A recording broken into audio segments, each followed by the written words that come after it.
forgot to move the microphone. Hello, everyone. Hello.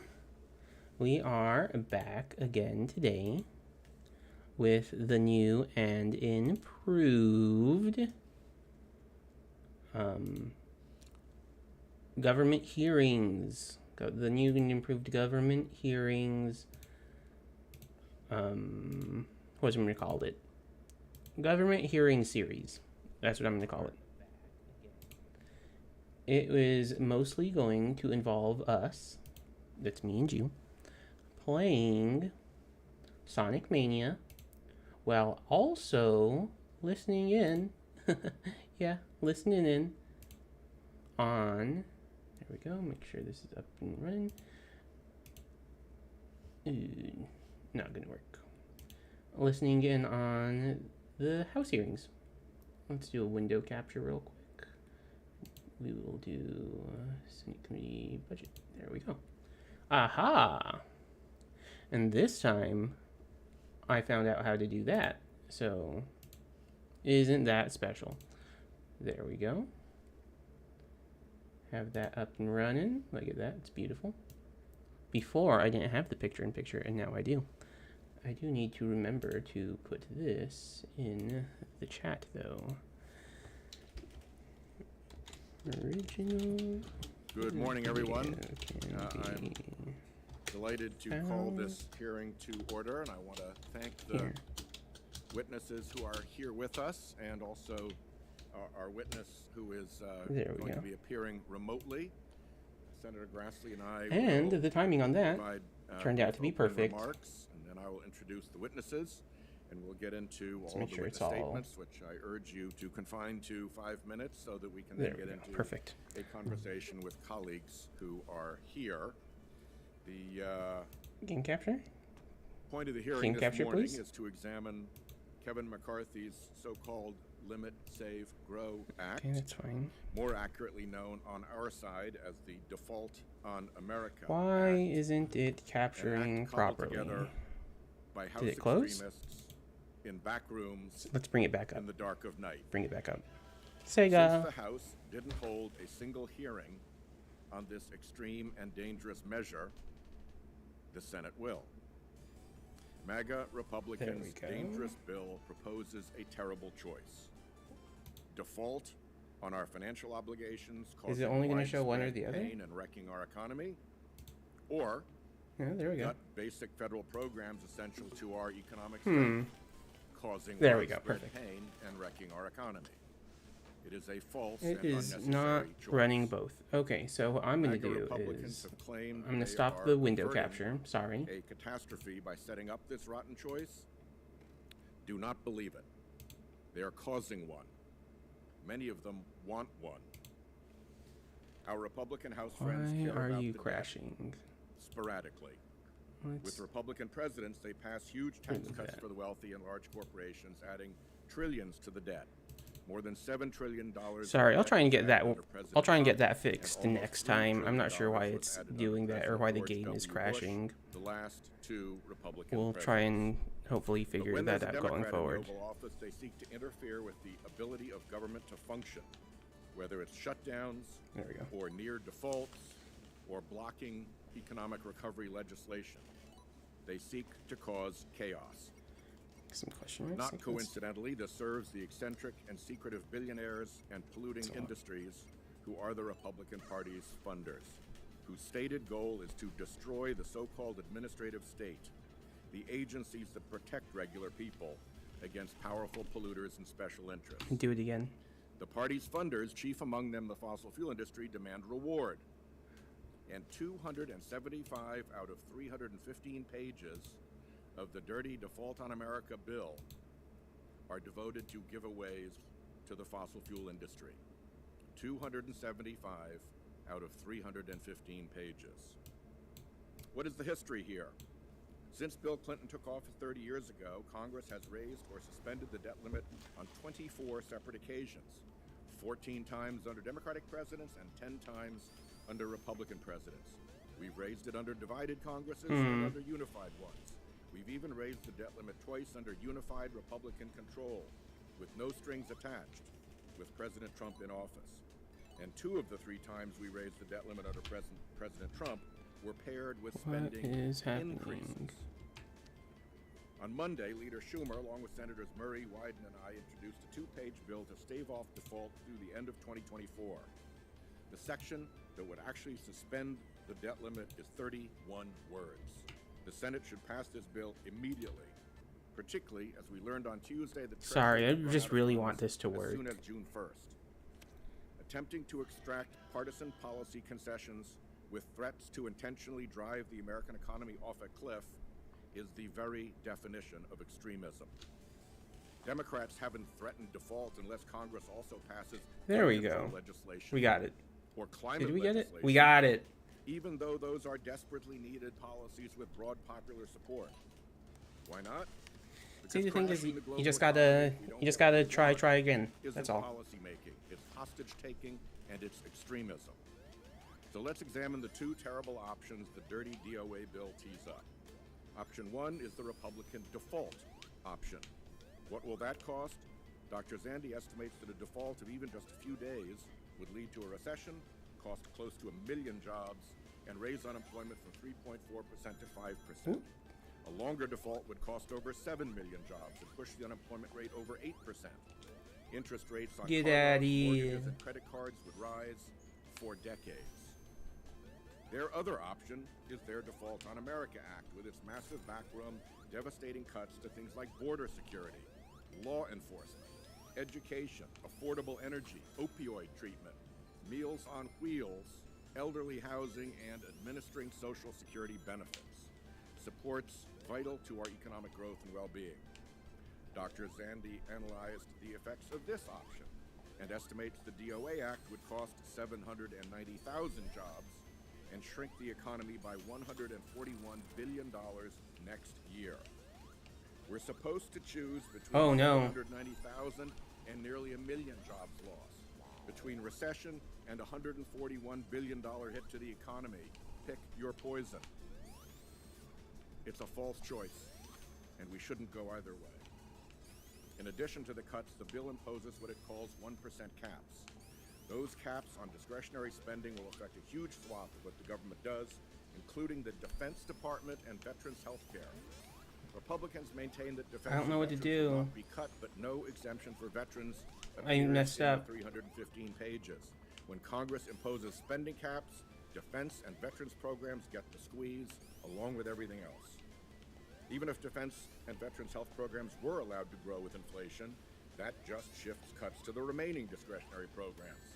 Under this future, law enforcement, child nutrition, and scientific research would all be cut 33% below baseline next year. And by 2033, they'd be cut 60%.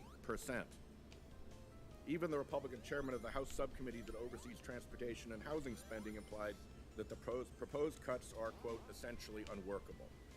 Here are some gems. Republicans' DOA Act would rescind the extra funding we provided to the IRS to go after wealthy tax cheats and serve Americans better. This would add $120 billion to the deficit and help super wealthy individuals and corporations who evade their tax responsibilities. After all our work on health care, the DOA Act would put 21 million people at risk of losing their health insurance. The DOA Act is a field day for polluters, repealing clean energy tax credits that are already generating over 142,000 jobs from more than 190 projects, including projects Republicans have touted back home, before coming to Washington to pull down those very credits. Freeze frame that and read it at your leisure. Those are comments by Republican House members lauding projects funded by those tax credits they're trying to undo. It would even let fossil fuel interests leak polluting methane emissions with no fee for that pollution. By contrast, President Biden's budget proposed $3 trillion of deficit reduction by raising taxes on the wealthy and large corporations. It was win-win. People and corporations dodging tax responsibilities would pay a fairer share, and the economy would grow. This DOA proposes raising costs on working families. It's a lose-lose. Pick your poison, default, or disaster. Simply put, we must raise the debt limit, we must do it now, and we must do it without wrecking lives and livelihoods to appease eccentric billionaires. Senator Grassley. If you really want to care about working Americans, why wouldn't you want to do something about the terrible energy policies of this administration and the terrible spending policies of this administration that has raised inflation to a 40-year high and gas prices to a historic high last year and shooting up again? It seems to me that the Republicans have taken the right approach in this effort, because we do care about working Americans. I think that when it comes to inflation, I'd like to remind everybody what's of a this? statement that Paul Volcker made way back in 1981, but it was the same historical time we're in right now, a time of high interest rates and high inflation. His words and advice to Congress, and it was advice to Congress, quote, "Cutting spending may appear to be the most painful part of the job, but I'm convinced that the pain for all of us will ultimately be much greater if it is not accomplished." I think in my opening comments, I'm going to try to make it clear that I think out of 11 times in over how many years, I don't know, the debt limit has been increased. It's been coupled 6 or 7 times at least with debt reduction, spending reduction, I should say. And it also is something that I'm going to show you that many Democrats have proposed in the past. So, Mr. Chairman, I thank you for holding today's hearing on the House-passed Limit, Save, and Grow Act. Oh, no. And I think the Grow Act is the most important part of that title, because we're not going to improve the economy by taxing and spending more.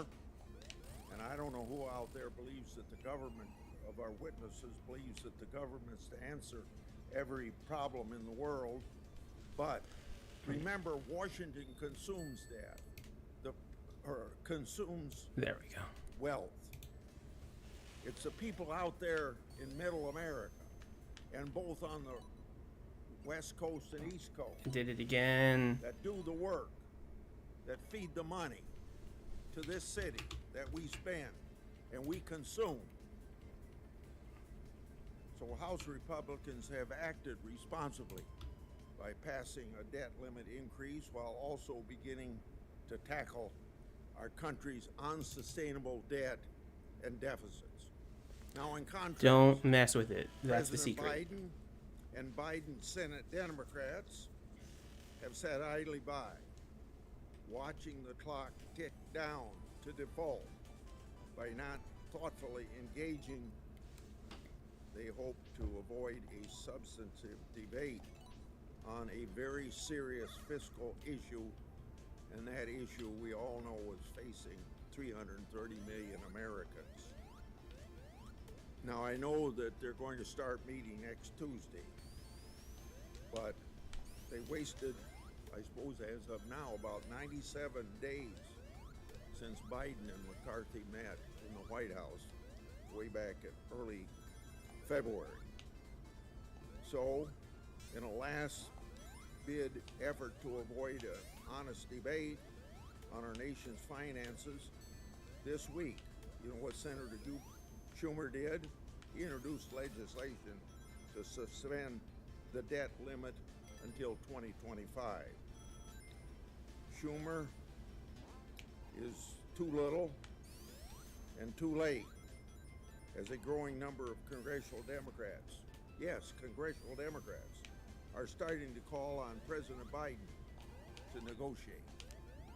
It's time for President Biden and Biden's Senate Democrats to come to a realization that their reckless and irresponsible strategy of delay has failed, and begin negotiations in earnest.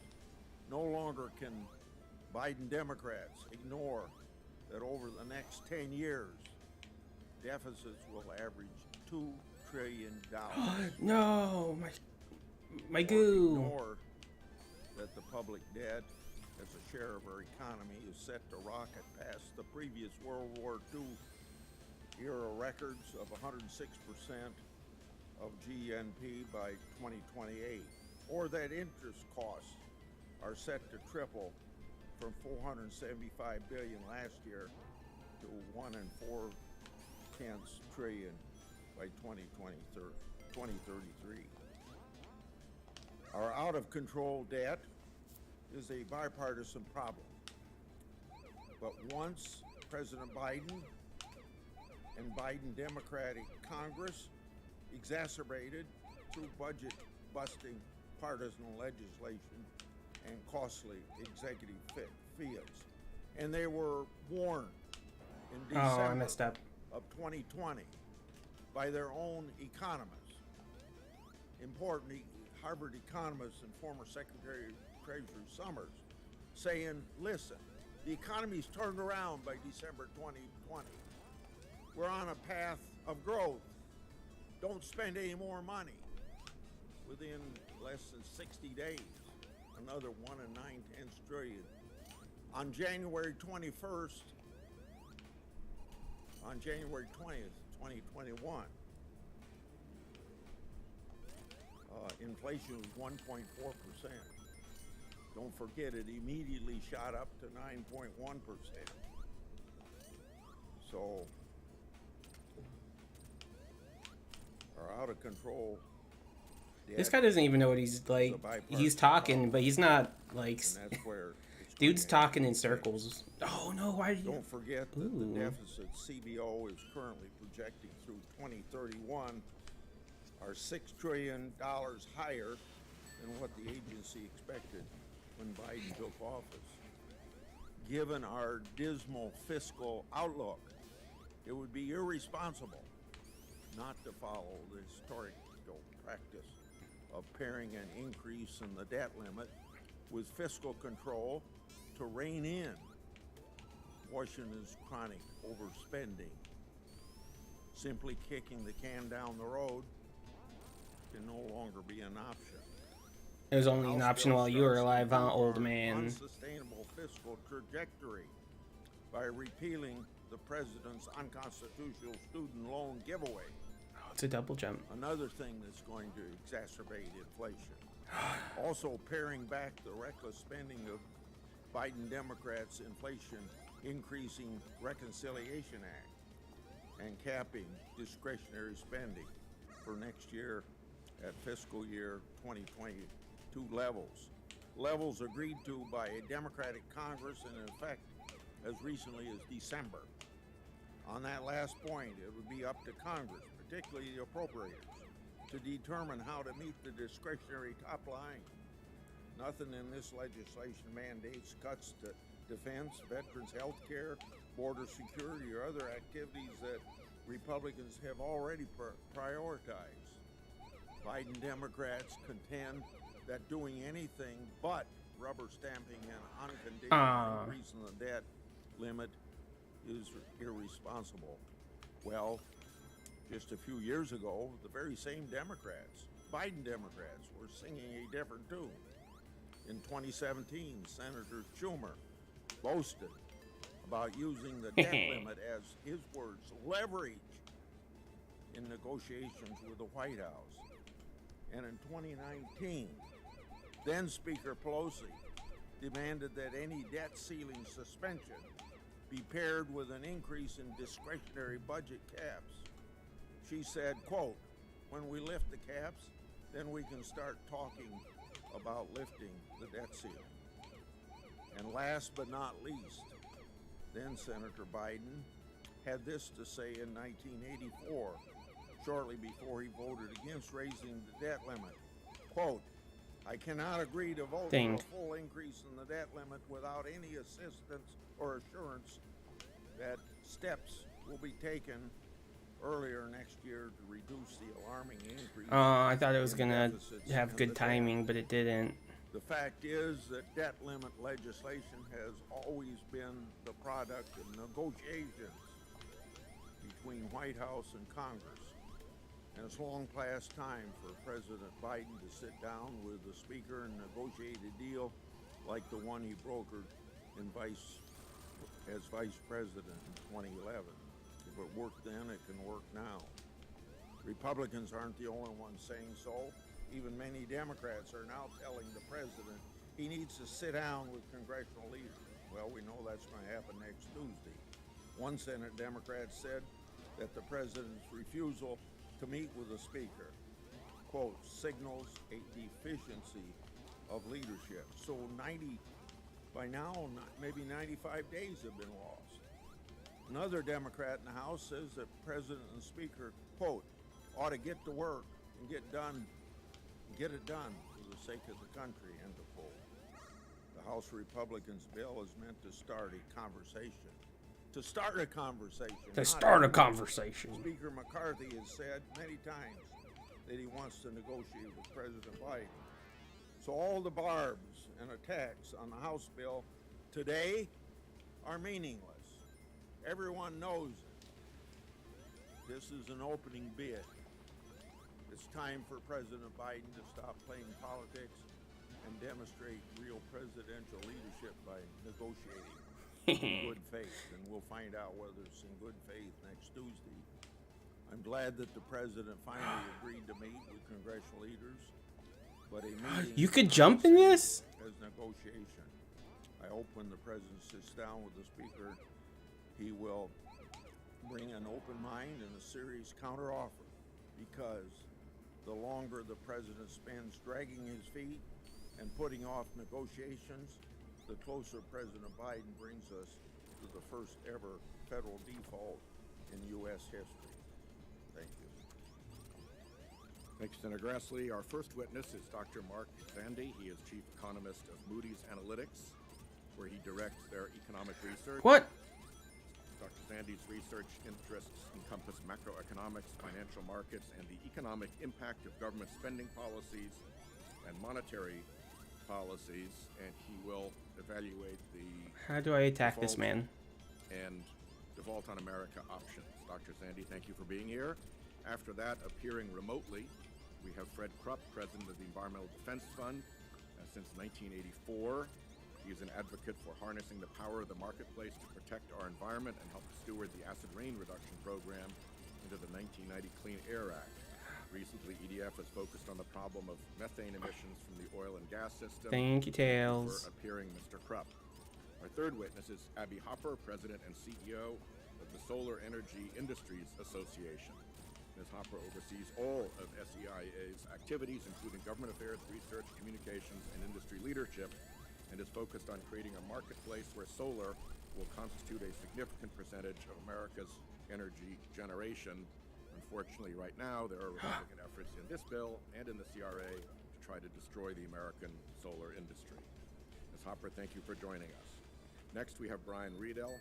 Riedel is a senior fellow at the Manhattan Institute, where his research focuses on budget, tax, and economic policies. Previously, he worked for 6 years as chief economist to our friend Senator Rob Portman of Ohio. Mr. Riedel, welcome.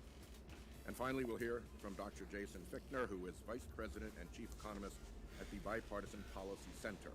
His research focuses on Social Security, federal tax policy, federal budget policy, retirement security, and policy proposals to increase saving and investment. Dr. Fichtner, we appreciate you being here. Thank you. Dr. Zandi, please proceed. Thank you, Senator Whitehouse, Ranking Member Grassley, and the rest of the committee for the opportunity to participate today. I am the chief economist of Moody's Analytics, but my remarks today are my own views. I should also say, just for sake of disclosure, I'm on the board of directors of a publicly traded mortgage insurer. I will make 3 points in my remarks. First, by my calculation, the X date, the day in which the Treasury will run out of cash to pay all the government's bills on time, will be June the 8th. Very uncertain, because it depends on the very uncertain tax receipts. But it's very clear that the April tax revenues came in very weakly, about a third. I found a secret. We took in last year. But don't quite know when what's the revenue numbers are going to look like in coming days, but by my best calculation, June 8th will be the day when Treasury can't pay its bills. There is a possibility, worst case scenario, that it will be June the 1st. It'll be very close. Best case scenario will be August 8th. So that gives you a sense of timing here. Point number 2, this is especially an opportune time to have a political debate over the debt limit. Recession risks are uncomfortably high. I'd say a majority of economists, many CEOs and investors firmly believe that a recession is likely over the next 12 to 18 months. Economy is struggling with the increase in interest rates. The Federal Reserve raised rates again yesterday. They've raised rates over 5 percentage points in a little over a year. That's created tremendous pressure on the economy and, of course, on the banking system. The banking system is struggling as well at this point. And while it feels like the worst of the crisis is over, it's still simmering, and the fallout is yet to be felt in terms of credit availability and what it means for small business, commercial real estate, and other parts of the economy. This leads me to one of my concerns about the Limit, Save, and Grow Act, and that is it entails significant cuts to spending, government spending, beginning in fiscal year 2024, which begins at the end of this year, right at the point in time when the economy is going to be most vulnerable to going in recession. By my calculation, the act will shave spending equal to about 0.5% of GDP in 2024, and that's 0.5% that the economy does not have. And we will see, under any scenario, significant, meaningful job loss in 2024. Unemployment will rise. I go into much more detail with regard to my assessment of the macroeconomic effects of the Limit, Save, and Grow Act in my written testimony.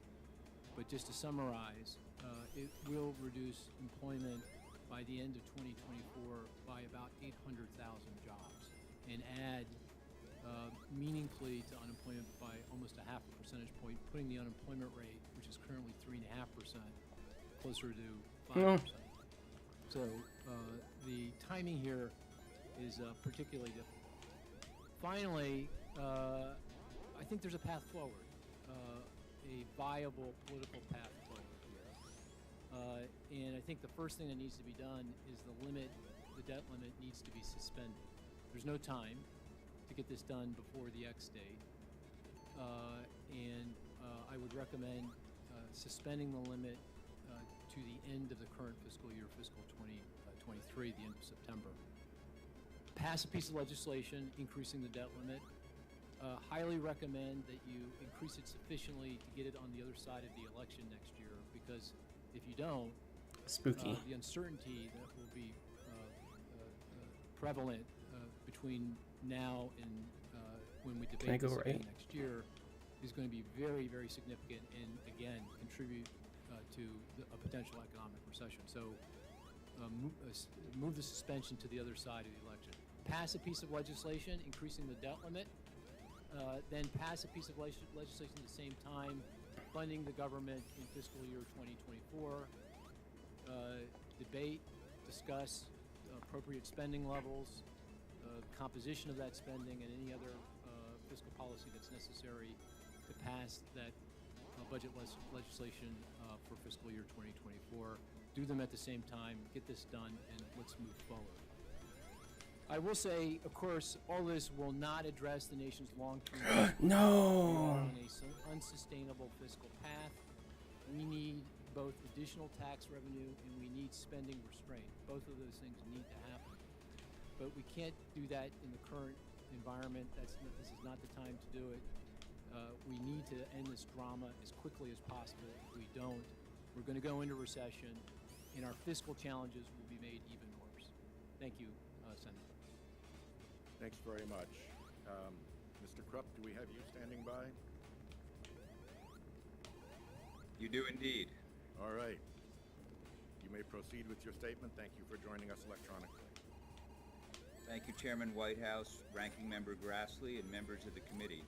I am Fred Krupp, President of the Environmental Defense Fund. With more than 3 million members, EDF is working across the United States and in 28 countries to create transformational solutions to the most serious environmental problems. I want to thank you for the opportunity to testify today. The House Republicans plan to tie the debt ceiling increase to repeal of critical Inflation Reduction Act provisions threatens our economy, our health, and our clean energy future. I'm going to focus my verbal testimony on the proposed repeal of the Methane Emissions Reductions Program, MERP. It's an example of the smart policies and tremendous opportunities that would be taken away by the House-passed bill. Now, methane is the main component of natural gas, and U.S. companies currently waste enough methane to meet the annual energy needs of more than 12 million households. Put another way, it's a third of the gas that Europe was importing from Russia before the invasion of Ukraine. And this gas could be brought to our allies without the need for any additional new export capacity.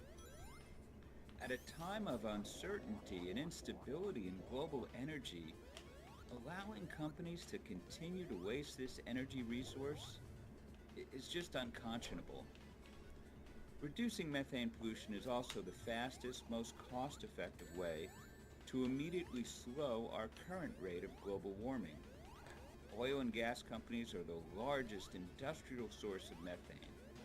U.S. companies emit at least 13 million metric tons of methane annually. That's an amount that has a greater near-term climate impact than over 200 million cars driven for an entire year. And cutting methane and other dangerous air pollutants emitted alongside it are important to protect the health of the roughly 10 million Americans who live near The heck are an active you? oil or gas site. So MERP provides a strong incentive to cut pollution with its charge on excessive methane emissions from the U.S. oil and gas facilities. Now, many operators will choose to invest in preventing pollution rather than pay for the excess emissions. That's what we want. The charge applies to emissions from large operators that emit above levels consistent with the industry's own pollution targets. Operators can avoid the charge by just cutting their emissions. Let me stress that point. By meeting the industry's own emission reduction targets, operators would not pay the charge. MERP also directs $1.55 billion to state and tribal agencies, communities, and producers to help reduce the emissions, funding that would be eliminated if this program is repealed. The MERP also supports job creation by keeping more product in pipelines and out of the atmosphere. The growing methane mitigation industry provides the goods and services needed to help the companies measure and then reduce their emissions.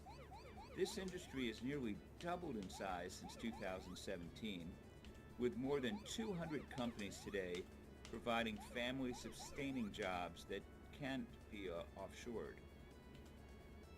Now, EPA's current method of quantifying methane emissions does not accurately reflect today's oil and gas production practices and equipment.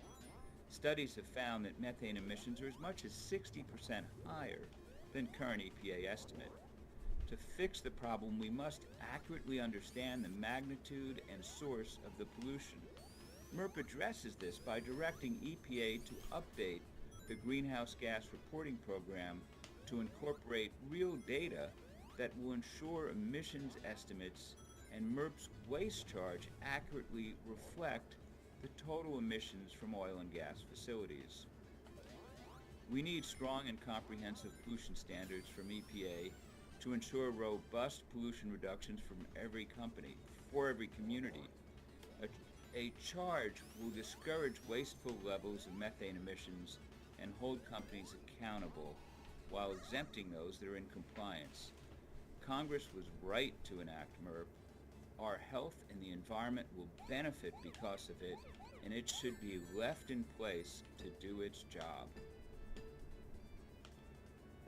Thank you very much, Mr. Krupp. And Oh no, I'm so confused. wonderful precision on 5 minutes. To the second, indeed. Ms. Hopper, please proceed with your testimony. Thank you. Thank you. Chairman Whitehouse, Ranking Member Grassley, and members of the Senate Budget Committee, thank you for inviting me here today to share what we're already seeing because of the Inflation Reduction Act and the impact that the proposed repeal of this legislation would have on our economy. My name is Abigail Ross Hopper, and I am the President and CEO of the Solar Energy Industries Association. I am privileged to represent the 255,000 working Americans who are employed in the solar and storage industry. The policies enacted by the Inflation Reduction Act are having a huge impact across the country in the form of new American jobs, new American manufacturing capacity, and improved U.S. energy security. That is why it is essential that the IRA remain intact in its current form. The certainty that the law provides, the investments that are being made, the jobs that are being created are all contingent on the continuation of this statute. Nearly every week, I travel across the country visiting company headquarters, manufacturing It's poison. facilities, and solar and storage installations. Don't ask my children how they feel about that. Among the biggest takeaways is that the IRA is an engine for American job creation for all renewable energy sectors. Storage, solar, wind, offshore wind, and EVs, to name just a few. These investments are being made across the country in states led by Republicans and Democrats alike. Climate Power recently announced that within 6 months of the IRA being signed into law, clean energy companies have announced more than 142,000 new jobs across 41 states. Climate Power There has we also go. tracked 191 clean energy projects and $242 billion in investments. Our team at SIA is tracking announcements of new manufacturing facilities for the solar supply chain that would grow our domestic manufacturing capacity from 7 gigawatts per year to nearly 50 gigawatts per year, thanks again to the IRA. This is proof positive that we are in the midst of a next evolution of our economy, one that focuses on economic growth, well-paying jobs, and rebuilding our country's manufacturing sector. For example, upwards of 40 new electric vehicle battery manufacturing sites will come to Michigan, Arizona, and South Carolina, with an additional 22 companies sharing their plans to expand new manufacturing in places such as Oklahoma, Alabama, and Michigan. Wind manufacturing facilities have been announced across states that include South Dakota, Iowa, Georgia, Arizona, South Carolina, Texas, and Tennessee. And Q-Cells is investing $2.5 billion in cell and module manufacturing in Dalton, Georgia. Q-Cells also recently announced an investment of $160 million in formerly shuttered REC Silicon plant in Washington State. Collectively, these factories and dozens more like them represent tens of billions of dollars in new investments and 100,000 homegrown jobs across the country. And again, all the direct result of the Inflation Reduction Act. Any threat to the IRA is a threat to these factories and these jobs. The investments also continue to help build workforce demand and rebuild opportunity in low-income Okay, 4 in a row. communities Gotcha. of color, and traditional energy communities. We've been talking a lot about numbers, and I anticipate we'll continue to do that through the course of this hearing. But I want to personalize this just a little bit. Last week I was in the great state of Arizona, and I was on a manufacturing floor. And I met a woman named Michelle. Michelle has worked in that manufacturing facility for the last few years. They manufacture tracker systems for utility scale projects. They use American steel and are an American company. Michelle's been promoted a couple of times over the course of the last few years, and since the passage of the IRA, there's been even more demand. The company's growing and the production continues there. In addition to the jobs and economic growth that the IRA has produced, it has also made our country more secure. Producing energy at home with renewable energy and making the materials to deploy that energy here in this country will insulate us from global conflicts and allow us to make needed upgrades to our grid with confidence. The IRA Take is that, a landmark Eggman. law that through the deployment of clean energy is not only building our economy through manufacturing and jobs, but is the foundation of our country's next and greatest evolution. And that, my friends, is real energy dominance. Thank you, Ms. Hopper. With consent, I would like to put an additional exhibit into the record supplementing your testimony, which represents the investment and jobs in states represented by members of this committee since the passage of the IRA. And spoiler alert, it's over 56,000 jobs just in states that this committee represents, and nearly $60 billion in investment. With that, we turn to Mr. Riedel. Good morning, Chairman Whitehouse, Ranking Member Grassley, and members of the committee. Thank you for inviting me to participate in today's hearings in a committee where I have many fond memories of staffing so many hearings back when I was Chief Economist to Senator Portman. Today, I will make three main points. First, that the current debt path is unsustainable and requires immediate attention. Second, that there is a long and bipartisan history of attaching deficit reforms to debt limit bills. And third, that ultimately the debt limit must be raised no matter what. On that first point, the debt is totally unsustainable.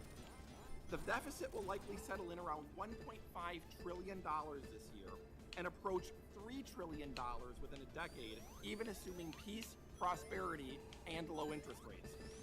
This comes to $20 trillion in new spending new borrowing over the decade, even if the 2017 tax cuts expire on time. The long-term projections are even worse. CBO forecasts a staggering $114 trillion in deficits over the next 30 years, pushing the debt to nearly 200% of GDP. Virtually the entire projected shortfall comes from Social Security and Medicare systems that CBO forecasts will run a deficit of $116 trillion over the next 30 years. Those two programs themselves will run a 13% deficit. Oh, that was mean. Even under those baseline assumptions of low interest rates, interest costs will set a record share of GDP within a decade and consume half of all tax revenues within 3 decades. If interest rates rise, as we're seeing, each percentage point will add $3 trillion over the decade and $30 trillion over 30 years. That's each percentage point. By that point, interest costs would consume easily 70 or even 100% of tax revenues. With respect to interest rates and soaring debt, we are sitting on a ticking time bomb. Congress should be working diligently to avert an otherwise inevitable debt crisis. And raising the debt limit has historically been one opportunity to address the underlying debt problem. For decades, the debt limit served as a legitimate tool for both Republicans and Democrats to address deficits. Debt limit showdowns were relatively rare because both sides recognized the need to include fiscal reforms. Indeed, of the 8 largest deficit reduction laws since 1985, all 8 were attached to debt limit bills. This includes both Gramm-Rudman laws in the 1980s, the 1990 Bush tax hikes, the 1993 Clinton tax hikes, the 1997 Balanced Budget Act, the 1996 line item veto law, the 2009 PAYGO law, and the 2011 Budget Control Act. Every single one of those deficit reforms was attached to a debt limit hike. Many of these laws occurred in the 80s and 90s, when a 6% of GDP deficit, kind of similar to today, was eliminated and turned into a budget surplus by 1998. Clearly, both parties have gotten away from using the debt limit to address red ink, just as both parties bear responsibility for the past decade's deficits.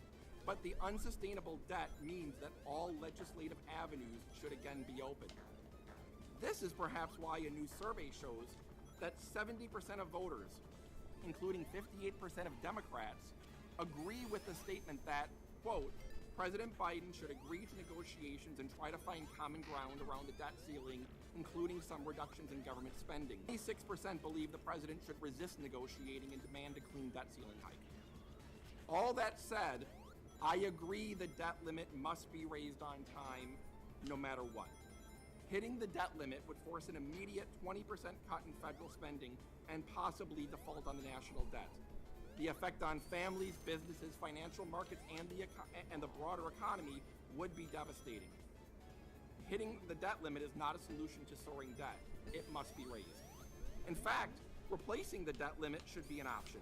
but only if Republicans and Democrats can come up with an alternative process that would allow members to vote on the entire budget with the true ability to trade off between competing tax and spending priorities. You see, right now, the debt limit, as flawed as it is the only real true lawmaker vote available that truly covers and trades off the whole federal budget. If we don't want lawmakers to use this risky and flawed process to address soaring deficits, then let's debate and come up with a better budget process tool to have these debates and trade-offs. Thank you. Hear, hear on the better budget process. Thank you, sir. Next, Dr. Fichtner, please proceed. Thank you. Good morning, Chairman Whitehouse, Ranking Member Grassley, and members of the committee. Thank you for inviting me to testify today. My name is Jason Fichtner. I am Vice President, Chief Economist at the Bipartisan Policy Center. And apparently all the economists came today with 3 main takeaways for you. So for my testimony, I hope to leave you with the following 3. First, Congress must raise the debt ceiling. Second, the nation's debt is on an unsustainable trajectory and action must be taken now. Further delay will only make the problem worse, and the necessary corrections more powerful. I didn't see where I was. That was the most vulnerable in our society. I didn't know where I was at. Raising the debt ceiling and tackling the fiscal challenges facing our nation will require both a bipartisan effort and presidential engagement. Turning to these 3 takeaways in slightly more detail. First, again, Congress must raise the debt ceiling. Period. Full stop. Taking the nation near the brink of defaulting on any payment obligations or going over the cliff and failing to make any obligated payments will cause unnecessary fiscal expense, potentially damage the full faith and credit of the United States, and cause financial harm to millions of Americans. Even under a situation where the Department of Treasury can prioritize certain payments, such as interest on the debt and Social Security benefit payments, the problem of paying the rest of the nation's bills remain. Second, the nation's debt is on an unsustainable trajectory. According to the Congressional Budget Office, this year's deficit is estimated to be $1.4 trillion, with annual deficits averaging $2 trillion over the next 10 years. A $1.4 trillion deficit is slightly higher than the $1.2 trillion we spent on Social Security benefits last year. Further, the national debt now stands at just over $31 trillion. It's hard to comprehend a number this large. As an illustration, imagine you had $100 bills. I'm sure everyone here has a $100 bill in their pocket. A $10,000 stack of $100 bills would measure about a ½ inch thick. A pile of $100 bills totaling $1 million would fit inside a standard school backpack, while $100 million would fit on a standard construction pallet. And 1 billion of $100 bills would be 10 standard construction pallets. But $1 trillion of $100 bills, 1,000,000 million, 1,000 billion, would require 1,000 of these $1 billion pallets, which double stacked would take up an entire football field. That's $1 trillion. There are 32 football teams in the National Football League, just enough NFL home stadiums to hold the nation's $31.46 trillion national debt if we printed it in $100 bills. Our fiscal problem is real. According to CBO, the national debt is on track to exceed $46 trillion in 2033, or 118% of GDP. The interest payments alone will near $1.5 trillion in 2033, more than our nation is planning to spend on national defense at that time. Third, bipartisan cooperation is imperative. If you are not sitting at the table, you are not negotiating. While the debt limit is not a good mechanism to facilitate the necessary and thoughtful conversation on addressing the nation's fiscal challenges, it is the opportunity currently present and available. I encourage members of the House and Senate, Democrats and Republicans, and President Biden to sit down and negotiate before the Treasury Department runs out of options to continue making full payments on the government's obligations. Finally, I would add that it's critically important for the U.S. to avoid future debt ceiling brinkmanship. My BPC colleagues and I proposed a solution, which I addressed in my written testimony, which I ask, Mr. Chairman, with your permission, my written testimony be submitted into the record. Without objection. Thank you. The written testimony of all witnesses will be a matter of the record. And since I have 1 minute remaining, Mr. Chairman and Mr. Grassley, I want to take a few moments to personally thank you. The last time I testified before both of you was back in February of 2020, right before COVID hit, and it was before the Senate Finance Committee.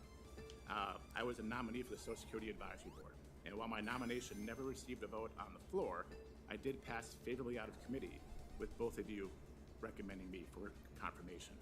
So I appreciate then, and I appreciate now your support and also your willingness to reach across the aisle. Thank you for the opportunity to testify today, and I look forward to your questions. Thank you, and we appreciate your being here and your long work in this cause. And to the issue of getting rid of this debt limit bear trap in the bedroom, Ooh. again, here. Mr. Zandi, we are being presented by House Republicans with curtain number 1 and curtain number 2. Behind curtain number 1 is default. You have assessed that as financial calamity, as I understand it. Is that correct? That's the word, yep. It would pitch us into recession, Severe recession. severe recession, and it would cost perhaps 1 million jobs. That's a short period of default, yeah, Correct. Longer period of default, much more job loss. correct. Behind curtain number 2 is Speaker McCarthy's what we call Default on America Act. You assess the economic harm to America of that bill, if it were to pass, as also very severe, correct? Yeah, it would put the economy on the brink of recession, if not in recession, yes. And knock $141 billion off of our GDP, Correct. 800, close to 800,000 jobs. and by the nearly end of 800,000 Americans would lose their jobs if this bill were to pass. Correct. For the record, the MAGA extremists in the House who were essential to McCarthy's speakership have said that nothing less than the Default on America option will pass. Just so it's clear, those are the two options that the extremists in the House are now presenting us. Ms. Hopper, in simple terms, layman's terms, what becomes of the American solar industry if the Default on America bill were to pass?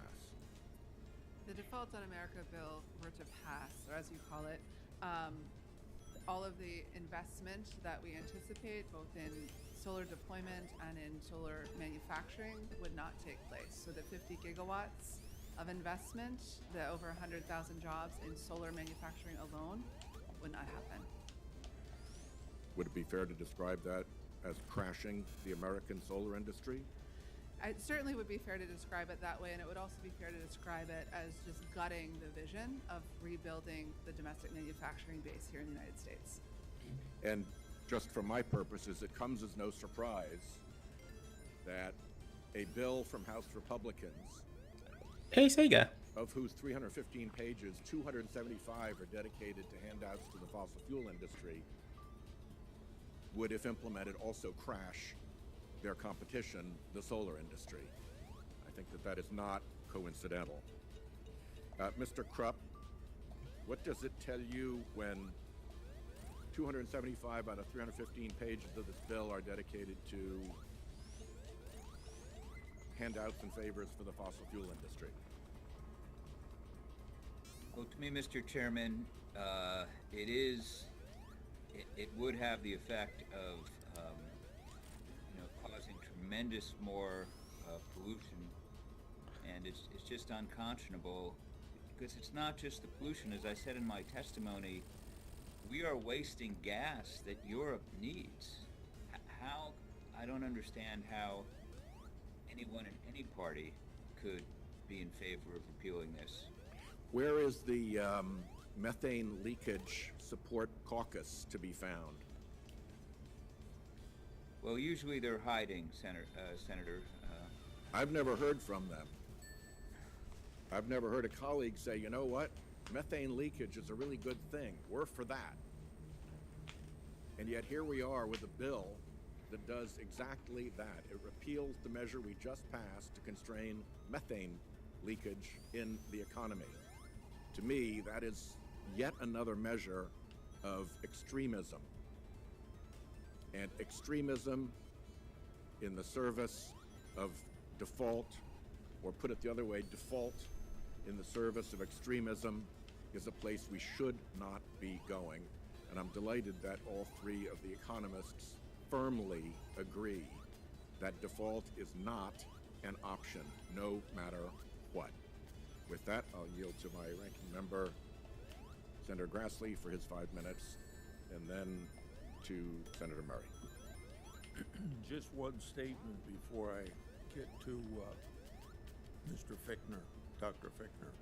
And that's for everybody to think about what we've heard about the dire consequences of the solar industry.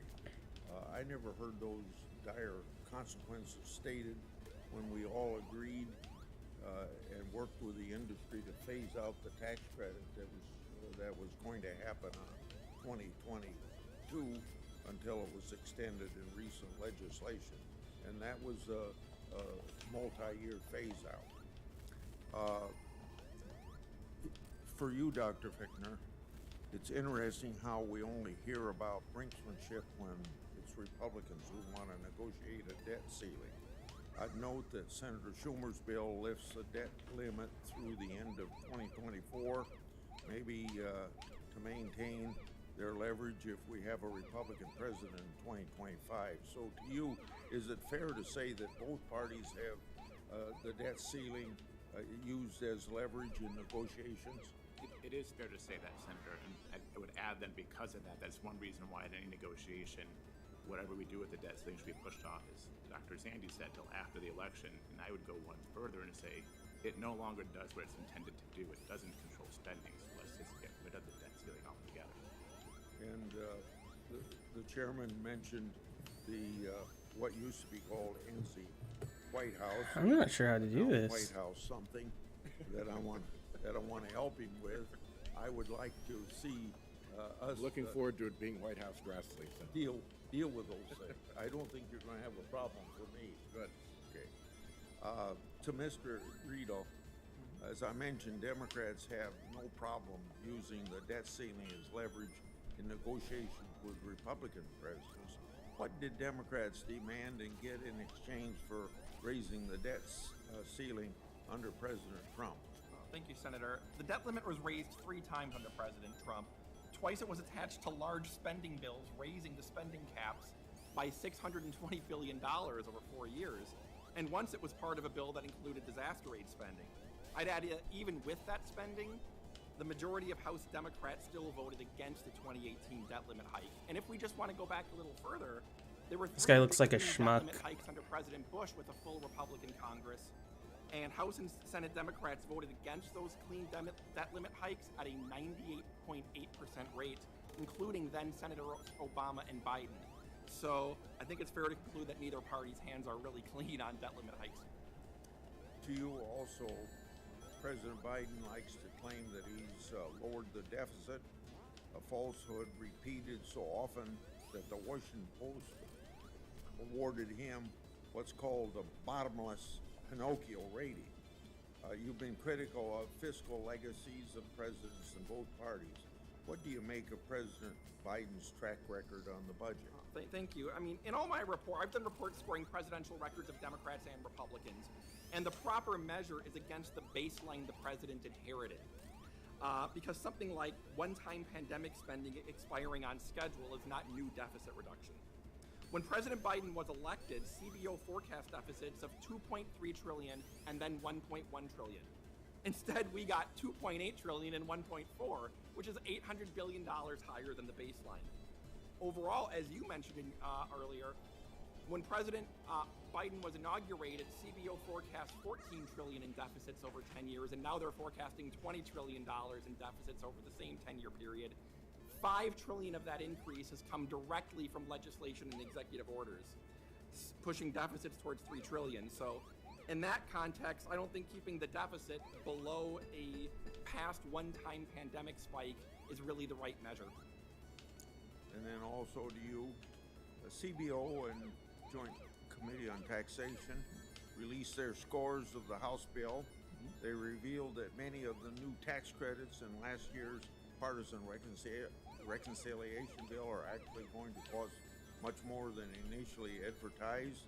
Knowing what we know now, was last year's reconciliation bill, the so-called Inflation Reduction Act, the fiscally responsible legislation supporters portray it to be? Well, at the time of enactment, CBO scored the bill as saving $238 billion over the decade, including the IRS revenues. Now, OMB says the same bill is going to add $216 trillion to 10-year deficits.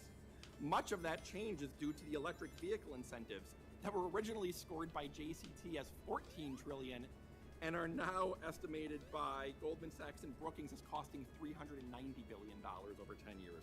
So no, the law at this point does not appear to be a deficit reducer. Senator Murray. Well, thank you, Chair Whitehouse, for holding this really important hearing because the stakes are really high and the clock is ticking. We have, as we all know, Did I do it? Did I win? To raise the debt ceiling. That is weeks away. The American economy right now is heading for a cliff, and last week the House Republicans voted to drive it off full speed ahead. This should not be hard. When you are heading for a cliff, you turn the wheel. You don't say, well, I'll turn the wheel if you let me cut the brakes or disable the airbags or trash the engine. But that is essentially what the House Republicans are offering us. Mr. Chairman, you called it door one or door two, I believe, because House Republicans are saying, if you don't let us wreck the economy and whittle down essential government services to the point where we're laying off people like our air traffic controllers, then we will just wreck the economy by refusing to pay the bills. I wasn't expecting that. Make no mistake, it doesn't matter who you vote for, what state you live in, or what you make. If House Republicans get their way, it is going to make your life worse. The cuts they are proposing in the Default on America Act won't just kick families off food benefits Going or rip away down, housing down, support for da, veterans. da, da, da. It will gut funding that keeps our planes in the skies, trains on the rails, our food and medicine safe, our cops on the street, and helps get deadly fentanyl off of them. And despite Republicans protesting, the reality is that this bill will not protect veterans from cuts. Just read it. What House Republicans passed does nothing to protect the benefits and support that veterans have earned and are counting on to get housing or higher education or start a business. The Default on America Act doesn't even protect veterans' health care, one of our fundamental obligations to the men and women who put their lives on the line for our country. It just cuts across the board: medical research, child care, workforce training, disaster relief, border security, small business grants. Cut. That is their big idea. That is the Default on American Act that House Republicans are taking our economy hostage for. Except that's only half of it, because House Republicans are also demanding spending caps that will lock in even more cuts over the next decade. That is 10 years of our competitors who are going to be investing in their economies, growing stronger and gaining ground, while House Republicans tie our hands and force us to fall further and further behind. No. A lost decade for America. That is what MAGA Republicans are proposing. What House Republicans have voted for is one massive gift to the Chinese government. Because guess what? Our competitors are not debating whether to pay their debts or wreck their economy. They are not debating Claw whether machine. to invest in their future or cut and cap the investments that keep them competitive. They are doing everything they can to get ahead. So I'm asking my Republican colleagues here at the brink of economic calamity, do not let Speaker McCarthy's partisan hostage-taking win the day and lose the 21st century.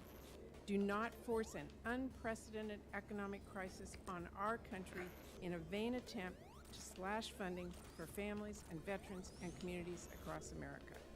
Come to the table, work with us to simply pay our country's bills like we have so many times before, including 3 times under the last president.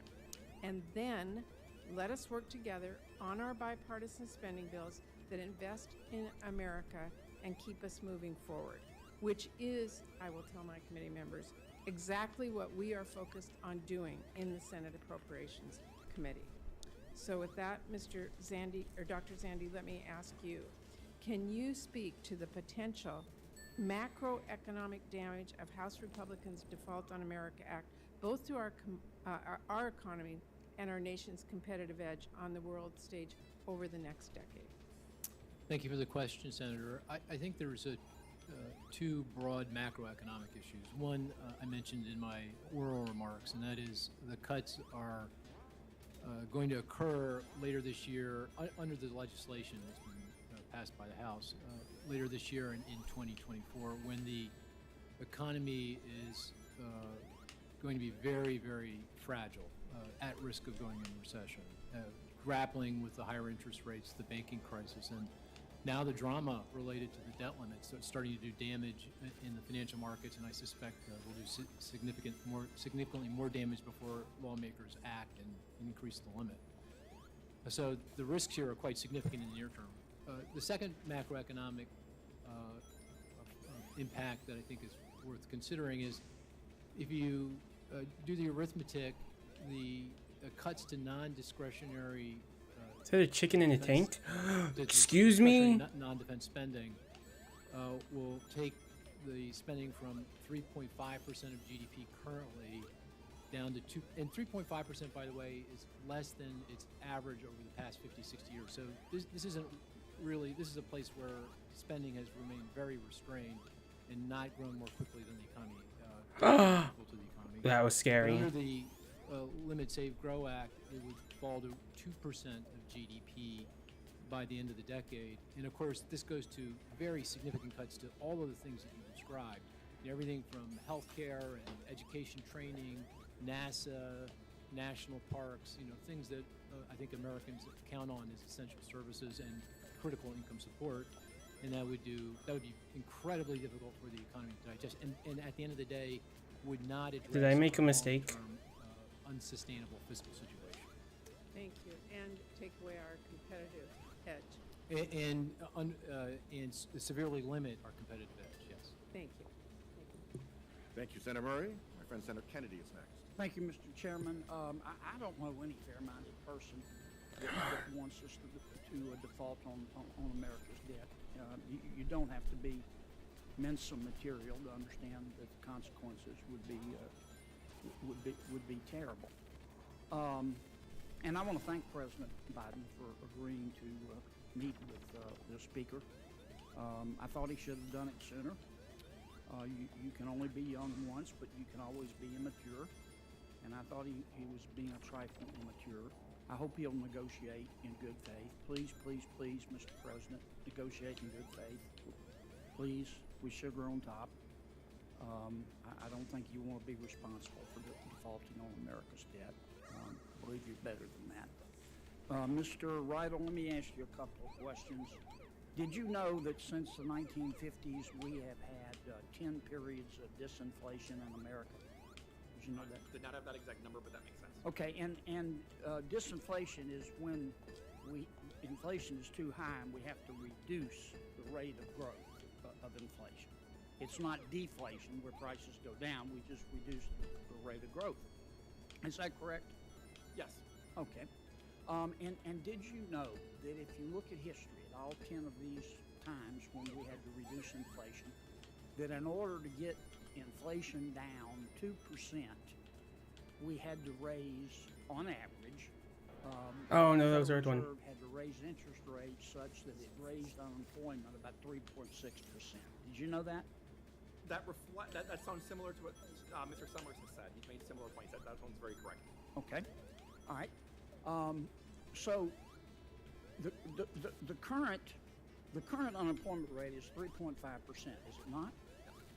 And the current inflation rate is 5%, is it not? So if history tells us in order to get inflation down 2%, the Federal Reserve has to raise interest rates such that it increases unemployment 3.6%, then if you do the math, given that the current unemployment rate is 3.5% and the current inflation rate is 5%, that would indicate, would it not, that the Federal Reserve, if history is any indication, will probably have to eventually raise interest rates to between 7 and 8%. Is that correct? It could have to go that high depending on how the economy responds to current right. hikes. Okay. Now, can we agree that the best way to get inflation down is to attack it on the fiscal side and the monetary side? Absolutely. Okay. The Federal We can Reserve agree has on one that? tool, which is We to can agree on grind that? the economy into a recession. Okay, we can agree on that. And when you attack it on the monetary side, the Federal Reserve raises interest rates. It's trying to slow the economy. It doesn't want to, but the way you measure the slowing of the economy is the unemployment rate. When you attack it on the fiscal side, you reduce your rate of growth of spending and debt accumulation. Did I describe that right? You did. So is it not the case that if you vote against slowing the rate of growth of spending and debt accumulation, you're voting to raise interest rates even higher, are you not? Generally, I would agree with that approach, with that viewpoint. Yes. I mean, that's just basic economics 101, right? Right. The Federal Reserve's tool is. I mean, that's something to grind Senator the Portman taught you, recession. didn't he? Yeah, okay. All right, let me ask you a couple more questions. So putting aside all the politics here, we're talking about people's lives. If we don't reduce the rate of growth of spending and debt accumulation, Jay Powell's going to do what he's got to do to get control of inflation. And he's going to keep raising rates. And that's going to put people out of work. He doesn't want that. But if he has to raise rates between 7 and 8%, then that could put 6, 7, 8 million people out of work. Dr. Zandi, I have to ask you this. You made some pretty bold predictions today. And some of them I agree with and some of them I don't. But were you at Moody's in the mid-2000s when Moody's graded a lot of these mortgage-backed securities, AAA and A, good as gold, that promptly tanked and almost dragged down the world economy? Were you there then? No, I Or was saw. that before your time? It was before my time. I sold my company to Moody's in late '05. I'm glad you missed that. Yeah. If you were there, I hope. Let me ask you. And actually, if you're interested, I can send you a couple studies I did at Please the do. time that you would That'd be find great. very I interesting. wish you Moody's had them then. Yeah. Ms. I can't see your name. I can't see. Hopper. Ms. Hopper. Ms. Hopper, I love solar energy. I just want you to know that. And I love electric cars. But I got to ask you this question. I've been waiting to ask this. If electric cars are so swell, how come government has to pay people to drive them? So I think, is like most government policies, right, are put in place to incent certain behaviors, and so that's part of the policy is that if we want more electric But if they're cars, so swell, why couldn't they, in a competitive market, people, why wouldn't they be choosing electric cars over internal combustion engine cars? I think Why do we have to pay people to drive them? I wouldn't characterize it as paying people to drive them, but I would. Well, sure we are. We're I would giving a big old characterize tax it credit. as the government having a policy to incent more purchase of electric vehicles. Dang, this is hard. Senator I'm out of Stabenow. time. Thank you, Mr. Chairman. Thank you, Senator Kennedy. Well, good morning. Thank you, Mr. Chairman. And I'd love to talk about EVs at another time here. I wish we had a tax credit that actually worked that we passed. So, but let's talk about an extremely serious issue this morning. And I'm glad my friend raised the issue of Federal Reserve Chairman Jerome Powell and what might happen. Let me just quote again what he said yesterday to the press. No one should assume that the Fed can really protect the economy and the financial system or our reputation globally from the damage that a U.S. default might inflict. We shouldn't even be talking about a world in which the U.S. doesn't pay its bills. I think it's pretty simple, pretty straightforward. I just came from an agriculture committee meeting, Mr. Chairman, and I can tell you it was on credit and crop insurance, and nobody there thought it was a good idea for farmers and ranchers to see their interest rates go up, which will happen. So this is a very, very serious thing. And unfortunately, we know that last week House Republicans pushed our country closer to this default, this catastrophic default and chaos that would arise from it. And I think over and over again that we need to stress that while Republican colleagues are concerned about the debt, we know that about 25% of all the debt of the country ever came from 4 years of Donald Trump's presidency, of which folks voted for. But at that time, it was about billionaires and large corporations getting big tax cuts. So if we want to have a real discussion about revenues and spending, that's great. That's great. Let's do that.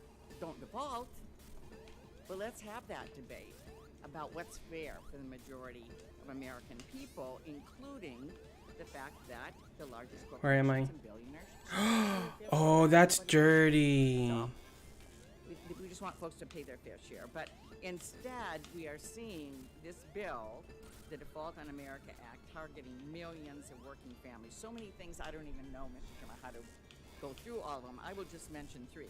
1 million seniors no longer getting Meals on Wheels. Actually, that's a pretty big deal if you want to eat for an awful lot of seniors that are homebound in our country. 30,000 law enforcement jobs gone. What does that do to our public safety? 80,000 VA jobs. How do we do veterans health care if that's cut? And when we talk about all of this, 7 million jobs lost, unemployment over 8%, more than double, higher mortgage, car payments, lower 401ks, and so on and so on. This is not a good idea. When we're coming out of a pandemic, we're seeing the fastest growth ever in a generation, which is extraordinary, actually, after all of this. We're bringing jobs home. We are cheering about creating manufacturing jobs. And then we want to put the country in a default? Only people that want chaos and want to play politics would even be considering this. So let me just ask, one area that is so great that we are seeing right now is the number of increases in small businesses. We're really seeing a renaissance in small business. More than 12,000 new small business applications were submitted just in April. And Mr. Zandi, I wonder if you might speak to how the environment for small business owners would change in the event of a default. Yeah, thank you for the question. And yeah, it is amazing the small business formation we've seen during the pandemic. It's the one very significant bright spot in our economy. And it's across all industries and all regions of the country. Really quite incredible to see. But I do fear that small businesses are now under a significant threat. I mean, of course, the banking crisis is that's not very fair. serious problem. You're a jerk. Many small banks that are under a lot of pressure are provide credit to small business. Oh no! When I started my company, I got my loan from Malvern Federal Savings Bank. My first loan from Malvern Federal Savings Bank. 3 branches, still operating in Malvern, Pennsylvania. So that they're already under a lot of pressure, and with a debt default, the problems here are going to be magnified many times over. The banking crisis will continue on. The availability of credit, the cost of credit will become prohibitive. I think it's going to be very difficult for small businesses to not only operate and thrive, but to actually survive. We will, instead of seeing a significant increase in formation, see a significant increase in bankruptcy and default. I think we should buckle in for some of that anyway, even without the debt limit drama. But with the drama and a breach, that would just be over the top, I think, for small business. Thank you. Mr. Chairman, I would just say the message we should send today to our Republicans and Houses, don't default. Come and work with us within the budget process, within appropriations process, within the Farm Bill process. Some of what they did is actually Farm Bill jurisdiction. We'll have that debate. We'll have that debate during the Farm Bill. But don't create chaos in the American economy that's just beginning to thrive here. Thank you. Which adds the additional benefit of public daylight rather than backroom dealings. Absolutely. Senator Romney. Mr. Chairman, thank you, and thank you to the panelists. A couple of you I know pretty well, respect you all. These comments don't refer to you, but to us, which is, I think, we ought to be embarrassed. This committee ought to be embarrassed, which is the American people expect us to work on a bipartisan basis to address the challenges that America faces, rather than holding hearings that are about preening and posturing and politicizing and trying to blame the other party. It's really embarrassing. This is a committee responsible for setting a budget every year. We're supposed to have already done it. We've never even met to discuss doing that. We don't even have a budget. This is a committee that could be talking about what things we could do to restrain the amount of spending we have, the debt that we're seeing increase. That's a real concern. I think people on both sides of the aisle agree on. But we're not doing that. We're coming here saying the obvious, which is, of course, we can't default on our debt, and it would be terrible if we did. We know that.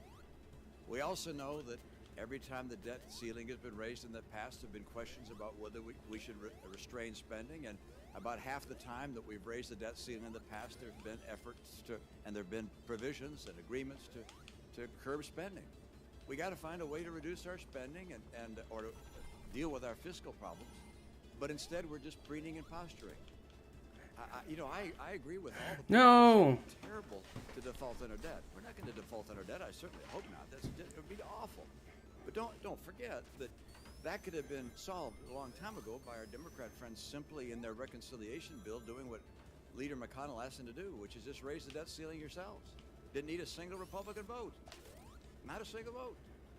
But they chose not to because politicking is the way of this city. And it makes the American people sick.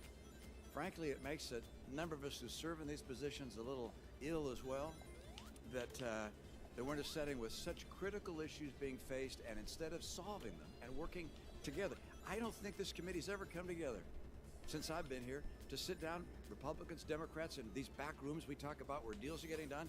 We've never had a backroom meeting to talk about these things, to negotiate, to talk about how we're going to rein in spending. Look, there's no question but that we're going to have to deal with our entitlements, both on the revenue side and on the spending side. We're going to have to deal with discretionary and non-discretionary spending. But we don't talk about it. We basically just blame the other side. And every year we add another $1 trillion to the debt. He says that literally after he was like, the Democrats.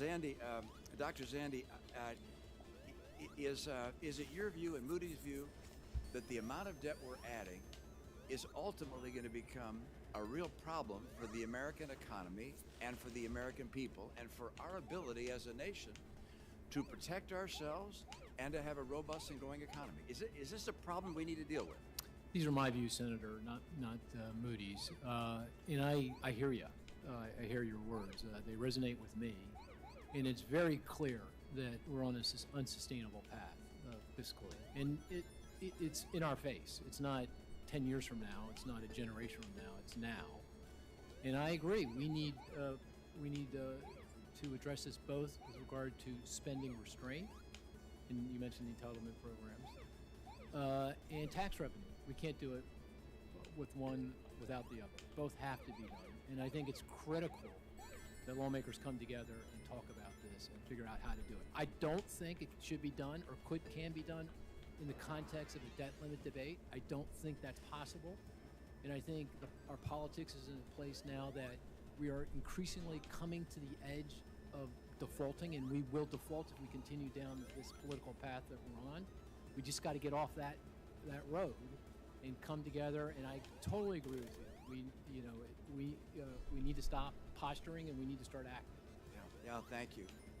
Mr. Riedel, good to see you again and appreciate your help some years ago. Let me ask you the same question. Is this an issue we ought to be addressing? I'm not sure what to do there. Which is the excessive spending we have, the borrowing that we're doing, the fiscal challenge, and I realize there are two parts of a fiscal challenge, tax revenue as well as spending. But is this something we ought to make an urgent priority? I saw one group, a nonpartisan group in the House called the No Labels Group. They've said, hey, let's just get a commission together to talk about how we can restrain spending. Isn't this something we ought to be talking about as opposed to just pointing at each other and saying, you're to blame, no, you're to blame, and the debt went higher under Trump. No, it didn't, it went higher under, it's like, guys, solve the problem. Don't just hit each other with brick bats. Is this a challenge we got to deal with? Erskine Bowles years ago said this was going to be the most predictable economic crisis in history. Again, we're on pace by the CBO to borrow $114 trillion over the next 30 years under the rosy scenario of peace, prosperity, low interest rates, no new spending, no new tax cuts. $114 trillion. Who's going to lend us $114 trillion? China and Japan have already reduced their holdings to $2 trillion. The Federal Reserve holds $5 trillion. They're not going to monetize it. So are we really going to borrow $100 trillion from domestic investors over the next 100 years? And if we do so, what's going to happen to interest rates in the economy? If Congress doesn't deal with this, the bond market will cut us off at some point, and then it's going to be much more painful. Thank you. I'd go on a long time, but I already have. So, Mr. Chairman, back to you. You've been fine, Senator Romney.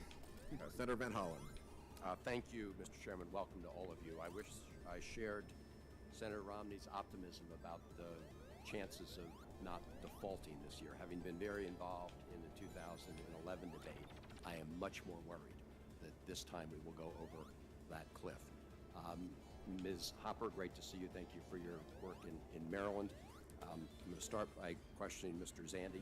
I think many of us are grateful, Mr. Zandi, for sharing over many years your expertise on fiscal issues. This is where I died last time, I remember. Regarding inflation today, we know we still have work to do in the economy, but inflation has now fallen 40% compared to the peak of last year.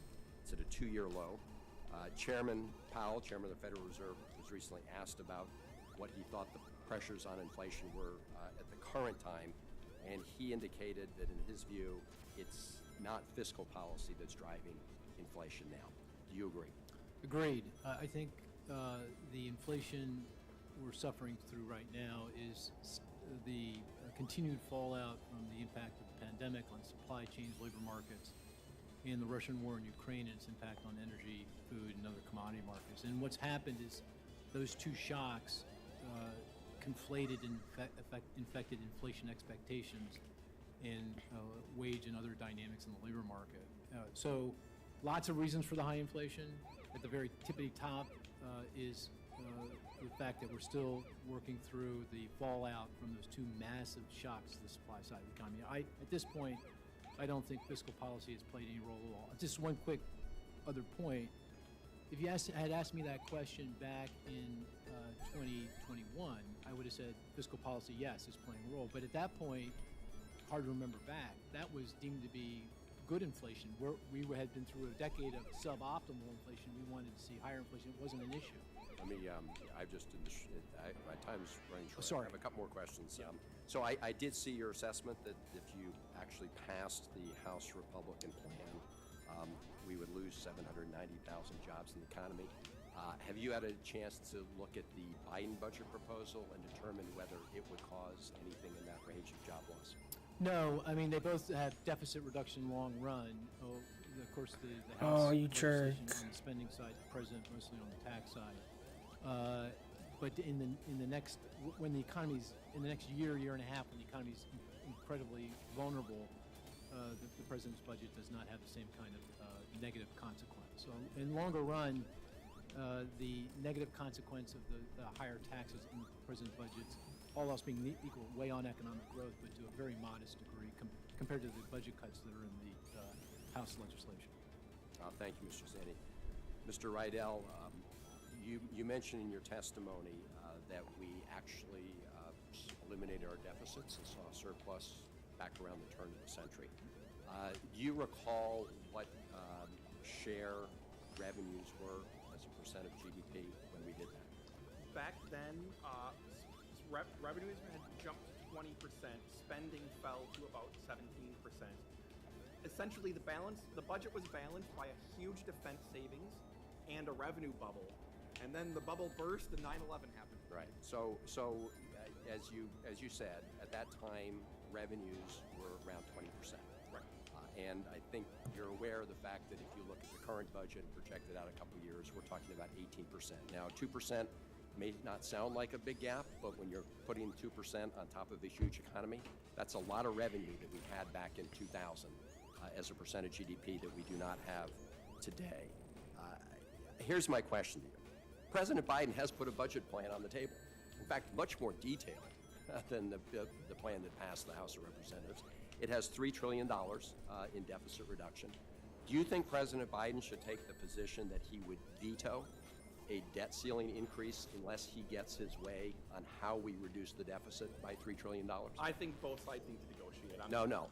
That's President. I'm asking you a question because the House has said, if you don't adopt this is our bill. If you don't adopt this, we're going to default. Right? I'm asking you, should President Biden take that position and say, if you don't reduce the deficit my way by $3 trillion by raising taxes on very rich people, increasing taxes on corporations to actually lower than it was a number of years ago, and requiring that prescription drug companies contribute more so Medicare pays less. Should he say, if you don't adopt my plan, I'm not going to sign a debt ceiling increase? I think the president should say, we need to adopt a deficit This guy looks reduction so plan. smug. I've made an opening offer, but I'm flexible to negotiate. And if we don't do that, we should default. He should say that. I don't think anyone should say. Well, that is what the House Republicans are saying. And so why you have number 3 point in your testimony, avoid a default at all costs, that is not what the House Republicans are saying. They're saying if you don't adopt our plan, we will default. That is reckless. You know it, others know it, and the president knows it, which is why he hasn't taken the position that it's either his way or the highway. Thank you, Mr. Chairman. Senator Marshall. Right. Thank you, Mr. Chairman. There's not a single person on our side of the aisle that wants the country to default on its debt. I want the American public to know that. There's not one of us that wants to default on our debt. But we also want to see responsible spending. And we know we cannot give the White House another credit card. Look, we can walk and chew gums. We can solve both problems. Why does it have to be either or? Why does this Capitol Hill live working in silos? I'll never understand it. What we can't do is push this problem onto my grandchildren and cripple their generation with burdensome debt and interest payments. And for the life of me, I don't understand why my colleagues across the aisle want to destroy future generations, all so that they can function as climate demagogues. What? Let me tell you what I'm talking about. You know, Jupiter is the Roman god of climate and weather. Indra was the Hindu god. Horus, the Egyptian god of climate and weather. Zeus, the Greek mythology god. I ask you, who's America's climate god? Is it John Kerry? Is it Al Gore? Why do we have this religious experience with climate rather than using common sense, talking about affordability, reliability, and all the while America's carbon footprint is going down? Today's White House and the Democrat Party have become the European Green Socialist Party. That's who they are today. They worship climate. And even the bank's meltdowns have been impacted by their worship of climate. Even our own Federal Reserve is upside down now, ignoring the same interest rate risk problems that Silicon Valley Bank ignored, all impacted by their climate worship. What the hell is this guy talking about? I'm disappointed by the name of this hearing, the Default on America Act. Blackmail, Brinkmanship, and Billionaire Backroom Deals. I don't know if I could come up with a more misleading and unjust title for a hearing. Again, there's not a single person on this side of the aisle that wants us to default on our debt. There's been no backroom deals, no brinkmanship. There's been no blackmail involved in this bill sent to us from our colleagues in the House. I believe the House GOP bill is a good solution. And let me be absolutely clear, there's no cuts to the VA or veterans benefits in the House Republican proposal, despite the lies coming from the left to the contrary. Democrats' fear-mongering and scare tactics using our veterans as political pawns are beneath the office we've been elected to serve. And of course, Republicans are going to keep fighting to protect and save Medicare and Social Security from White House policies that cut funding to those programs and dilute the resources.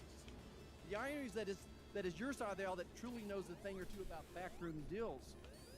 You got a marvelous warm-up with the American Rescue Plan and truly refine the art with the also misnamed Inflation Reduction Act. What a joke. By drafting the IRA in secret, behind closed door, there were no hearings. No bills, no debate, and no discussion. 1 minute there was no bill, the next we're voting on a sprawling wish list of the EU Socialist Green Party agenda items, like saddling small oil and gas producers in Kansas with devastating methane fees that won't have any impact on the environment. I'd love to have a real debate about methane in this room, in this hearing. I'm here to tell you what won't work. I care too much about my children and my grandchildren and my parents and hardworking Americans already suffering by 15% overall inflation since Democrats took control of government policy. The American people and the national media know that the ball is in Joe Biden's court. Speaker McCarthy and the House GOP have put a deal on the table that claws back reckless government spending and hopefully will slow inflation while taking care of the debt ceiling for a year. That's a win-win opportunity. A deal's on the table. These are good things that the American people want and deserve. Our country cannot keep up racking up debt on the backs of hardworking Americans. We must face this head on. And all we're asking is that the Democrats stop all the political theatrics long enough to participate in a good faith negotiations so we can pay America's bills. We can do both. If anybody's listening today, I want to remind them, when it comes to addressing America's debt crisis, Republicans have done something and put forth a solution. Democrats have not. Mr. Riedel, what would your advice be to the president right now?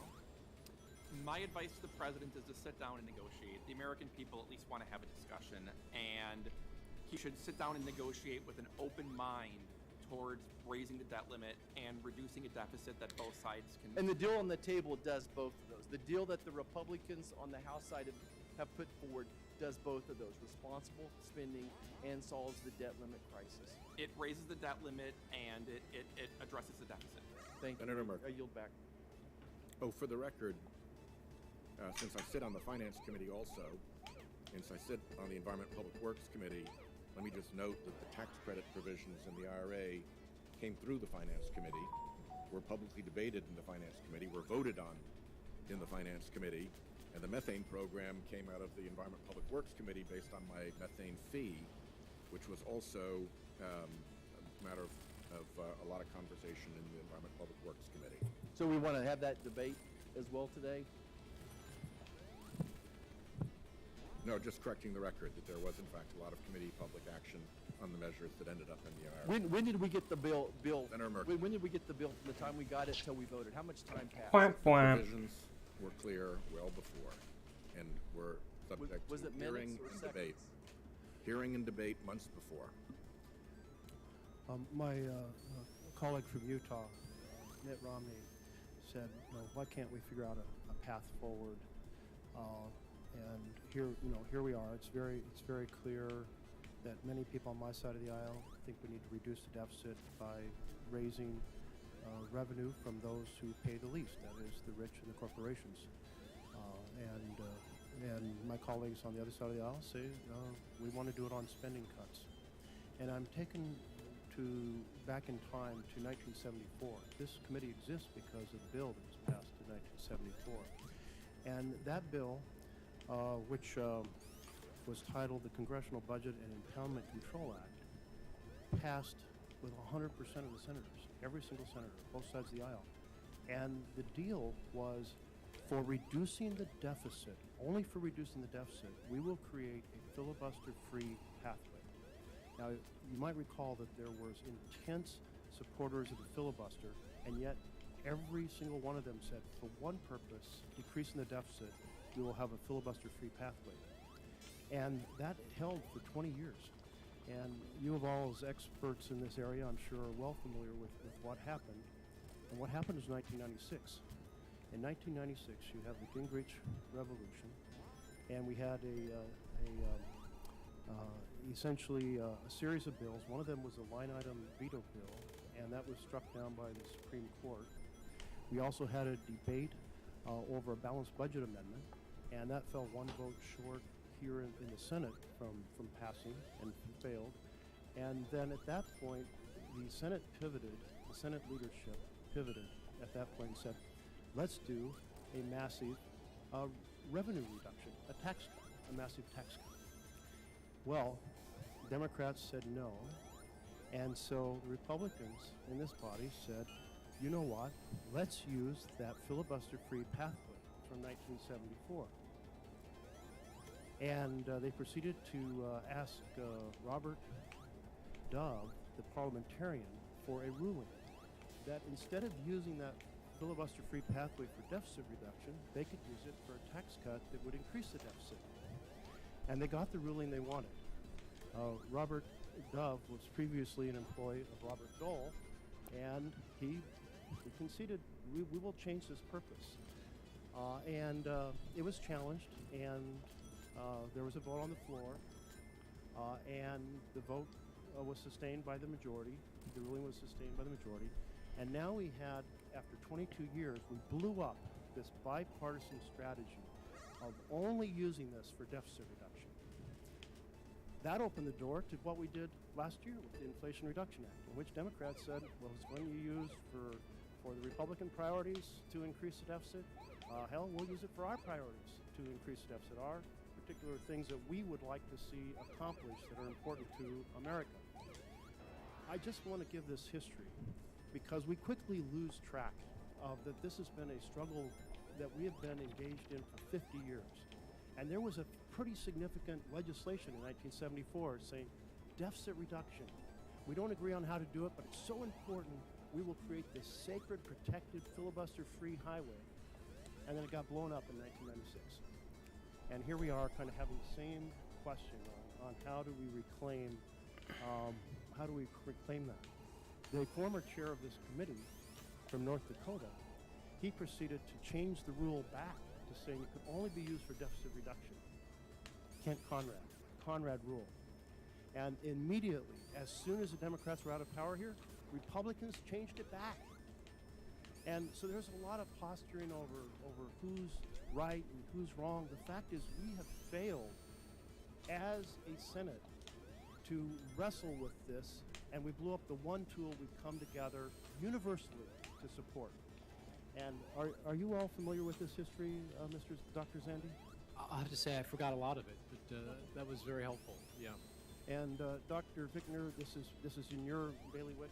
Yeah, Senator, you're spot on. So you can go into one. Thank you for bringing it up and make an offer to the chairman that if the chairman and ranking member want to reintroduce the bipartisan Congressional Budget Reform Act, I would like nothing better than hours up here testifying about the benefits of biennial budgeting, making the budget resolution stronger, going back to having deficit reduction a priority and how to do that. I welcome the opportunity, sir. Well, my commentary to not using, if you will, the debt ceiling in this fashion, in which we hold each other hostage. This has happened because we blew up the common collective tool that we worked out in 1974 and that worked for 22 years. And so this is a very dangerous path we're on. We're on a game of chicken, and it may very well blow up the economy. And I'm a blue-collar kid. I still live in a blue-collar community, and I'm thinking about the folks who have the car loans on they have adjustable rate mortgages. They're worried about the interest rates on their student loans, and they're all going to be really hurt. Not a lot of people have stock, but some of them have some stock through they were fortunate to have an IRA or something like that, and so they have that little bit of savings there. They're going to be hurt on that if the stock market crashes. I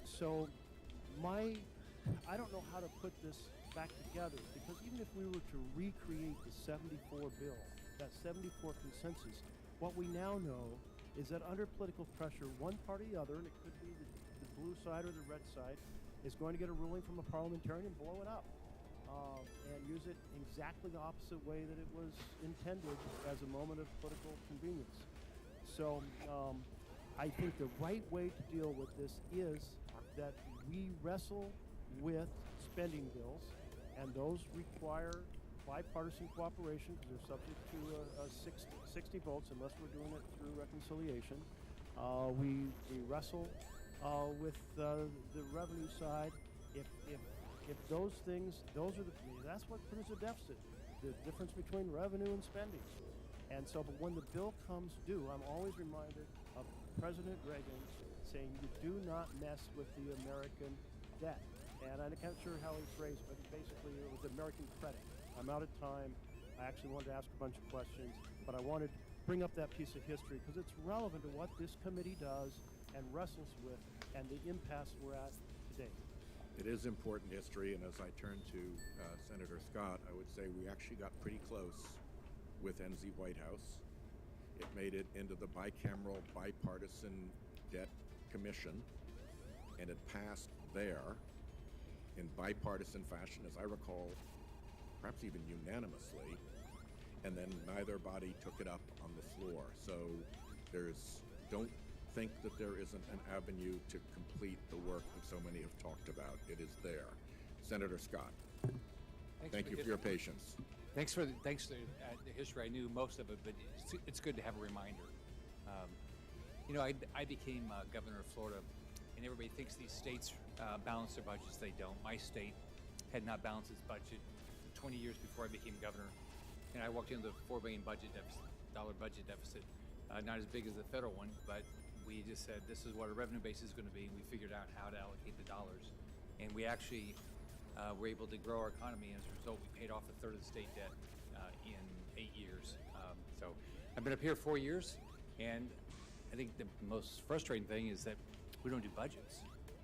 We don't even have a fight over spending bills. We just get these bills, these spending bills, and it's not like one side's bad and the other side's good. Both sides have been doing this, and then we just get it. Like I think what Senator Marshall is, it's not just that bill, but all these things. I mean, it happened when Republicans controlled. I mean, we had these omnibus bills that we had no power to make them.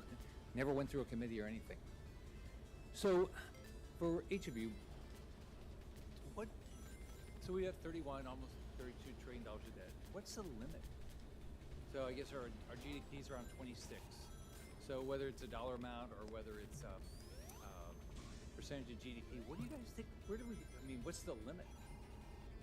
In my experience, at least, is that when we raise taxes, we never get the revenues.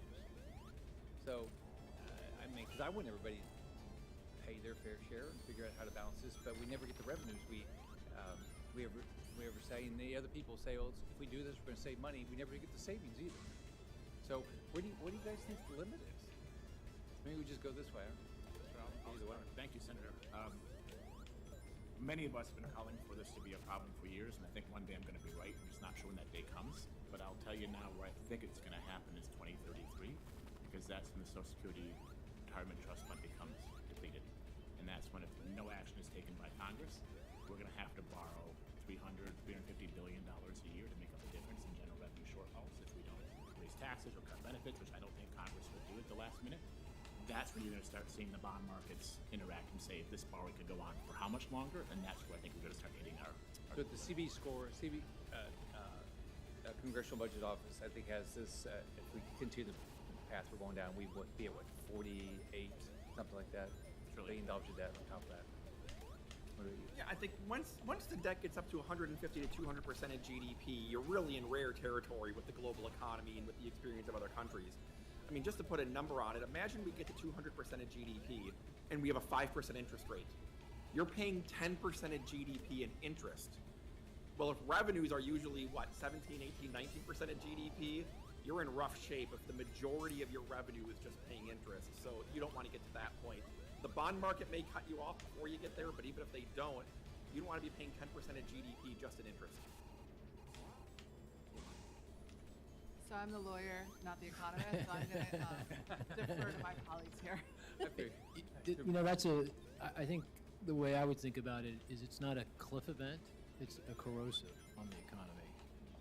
And a good rule of thumb, and this is empirically based with a lot of debate, and CBO comes pretty close, is that for every percentage point increase in the debt to GDP ratio, it adds about 2 basis points to 10-year Treasury. No. So just to make that concrete, on average, and it's not linear over time, but that feels roughly right. So if you go up 10 percentage points, you add 20 basis points.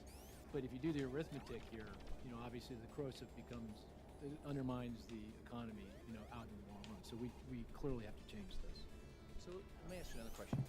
We're at, I guess we're a little over 6 times debt to what we're anticipating we'll collect in revenues, right? How much of your net worth would you invest in a company like that? So how many of you are buying 30-year treasuries right now? Anybody buying 3-year? Not 30-year. What would you buy? I have great faith in you, that you will resolve this and that the U.S. will remain the... I'm hopeful. No, I would invest. And by the way, so does the rest of the world. We still are the AAA credit on the planet. Money comes here when times are tough, and that's because when times are tough, we ultimately do the right thing. It does say something when nobody's sitting here saying they would buy 30-year treasuries, because we're supposed to be the safest investment in the world. A lot of money is held right now in cash. Start paying a good interest rate. I'd say a lot of people are buying U.S. Treasury debt at this point. But now now I will say this, if you look at short yields on short-term Treasury securities, 1 month, 3 month, you can see the yields are now rising and falling based on when investors think it's possible that we do default on the debt. So the idea that people don't think we're going to default, that's slowly breaking down here. At some point, it's become a problem. And I would add, it's supposedly worse than any time in our history. Yeah, I mean, you look at 1 month versus 3 month Treasury, it's a beautiful chart. Just take a look at it. I mean, in fact, it's in my written testimony. It's unprecedented. So investors, and then you can look at Treasury security yields by day, and people are now looking at, when receipts are coming in, when expenditures are going out, and they can say, oh, on this day. Oh, that's the butts. day that the Treasury's going out of cash, and therefore I'm not going to get paid. It's probably positive. People are getting engaged. Right? It's absolutely critical. Thanks. Thank you, Senator Scott, Senator Lujan, and Senator Braun, and Senator Padilla. Thank you, Mr. Chairman, and thank you to everyone that's here in person and also helping us electronically to be here today with the panelists. It's been a good discussion, one that I've appreciated and learned from. I want to take this back to what the Republican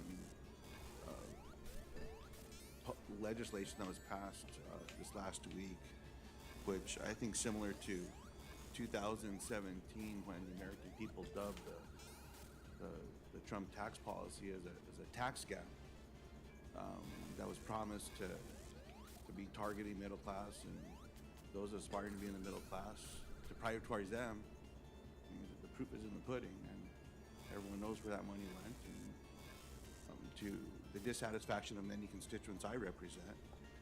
They were trying to figure out how to submit their taxes the next year because the withholding tables changed a little bit, and less was taken from their checks. But when April 15th came, they were thinking what happened last year was going to probably happen again, and it didn't. And it hurt their budgets. So I hope that when we talk about budgets, we also include the budgets of the people that we represent when we're talking about this. And with me saying that, I don't know if the chair knows or if any of you know. Do you know how many U.S. senators went to Head Start? There's two. There's only 2 U.S. senators that went to Head Start. I'm one of them. Now, I think that if those programs would have been stronger in other parts of the country, colleagues would have benefited from that. That's difficult. That's a difficult But pass. nonetheless, I bring that up because this Default on America Act that came through the House recently would dramatically reduce and eliminate investments in Head Start. I've heard economist after economist tell me that one of the greatest returns on a dollar is an investment in education and children. Dr. Zandi, does what I say hold true? Yes, I mean there's very strong academic research that shows that investments in young children, pay off enormously, not only for their financial well-being, but for the communities they live in and for the broader economy. I appreciate you sharing that. I know that I benefited from this education, and I didn't realize until later in life what opportunity that I had that presented itself to my family. Not just that I was able to get a jump start, if you will, on those classes and socializing with other students, and the power of a nap. I think that America could learn. Amen, brother. The power of a nap. But during those Head Start days, to ensure that I could learn a little bit more, and look, we sometimes had a little lunch that would be available to us too, to keep us nourished and keep us strong, which would help us learn more. But my parents also didn't need to find childcare for me when I was growing up, which let them stay in the workplace and work more. That sounds like good economic policy to me. And so what I wanted to raise, Mr. Chairman, was my concern associated with the devastating cuts that were listed in these programs in the area of early childhood education. But one other area I wanted to raise that's not been raised just yet is, as a reminder to all of us, the United States has a treaty obligation to tribal nations in America. That the United States has a horrible track record of meeting. The plan that came out of the House would devastate investments into tribal communities. A $1 billion cut to Indian Health Service, $60 million cut to the Bureau of Indian Affairs, $200 million cut to the Bureau of Indian Education. And I certainly hope that we're having this conversation as all this moves forward. No, when I was elected to the U.S. House of Representatives in 2008, I proudly supported PAYGO, a simple policy that was instituted in 2006 that was moved forward through 2008, and then it was erased. The majorities changed and it went away. But that's a pretty simple policy that I think that everyone across America can understand. If you're gonna buy something, you gotta pay for it. And so while I'm not as smart as all the folks that I learned from, I know that. I think that's a strength of mine. I surround myself with smart people. But I also understand simple concepts. And if we can go back to, there's an acronym, I'll leave the last S off. But if you can keep it simple and we can all come together and do some things. Hey, I did it. We can make things better. That was hard, man. That's a hard boss. I apologize for my approach to some of this, but I think sometimes we just need to step into the shoes of the people that Amen, we Ben. represent and try to communicate in a way that complex policy takes them into consideration when we have to make these really tough decisions. I don't always agree with him, but man, he could say some good stuff sometimes. Senator Braun. Thank you, Mr. Chairman. To put into context, this is the Budget Committee, and at least today I think we're talking about budget. I've been on it as the committee I was most interested in being on since I got here 4.5 years ago, and we've not even gotten to first base on a budget resolution that was accepted broadly, let alone a budget. So I'd like to ask the chairman of the Budget Committee, this senator here had to take as a privileged motion a budget to the floor about a year ago. And that's when it doesn't get done in the regular order of business. Would you commit to you and I at least working when the new fiscal year starts on October 1st, that we will bring a budget to the Senate floor that we craft here and spend the time on the Budget Committee through regular order like you do everywhere else to get a budget that we would at least get out of this committee? I'm going to have to wait and see how the present circumstance plays out, because if the House Republicans set off the default hand grenade that they're negotiating with right now, we are in a very different world, and I can't predict that world. Well, let's assume that doesn't happen. What I've already said I will do is to get back to work on the NZ White House budget reform proposal that can lead in that direction and set up the terms for precisely the conversation you want. I think we've talked about this before. Yeah. My recollection is that you were favorable. Senator Kane has been here. I think we've got some real bipartisan interests there, and I will pursue that. I think we're pretty comfortable with the president's budget, so I don't know that we need to do more. That's now between the White House. I think if we still have a budget committee, we ought to use it through regular order to at least put something out there. The other House needs to do that as well. So let's get to what I've observed. Other places, everywhere else, you don't have the printing press in the basement, and you do not have a credit card that is automatically renewable. I think that's the context that we work within here. Obviously, that would be pandemonium anywhere else. Sooner or later, things like your sovereign currency are at risk. We saw what happened in Europe when Greece, Spain, Portugal, and Italy fell off the wagon not too many years ago, got them back in line. And my observation has been that the ability for our unique economy to raise revenue, we ought to at least look to see what that maximum amount would be without threatening economic growth. And here's a statistic that I have not heard anyone mention, that is over 50 years, regardless of the tax rate, we generate about 17.5 18% of our GDP in revenue. So that means through high rates, obviously, you get lower economic growth. The Trump tax cuts, those were chump change. If you give the full $150 billion to them, that would only be 7% or so of our current structural deficits. So my question is going to be to every one of you, and give me a fairly brief answer because I'm going to have another one. Is that a reasonable place to be than to where we just live within it? Is there more capacity? Is there not? Oh, it's getting Tell me smushed. why only 3 times, I think, during the Clinton years did we hit 20% of our GDP in tax revenue. And we'll start over with Mr. Zandy.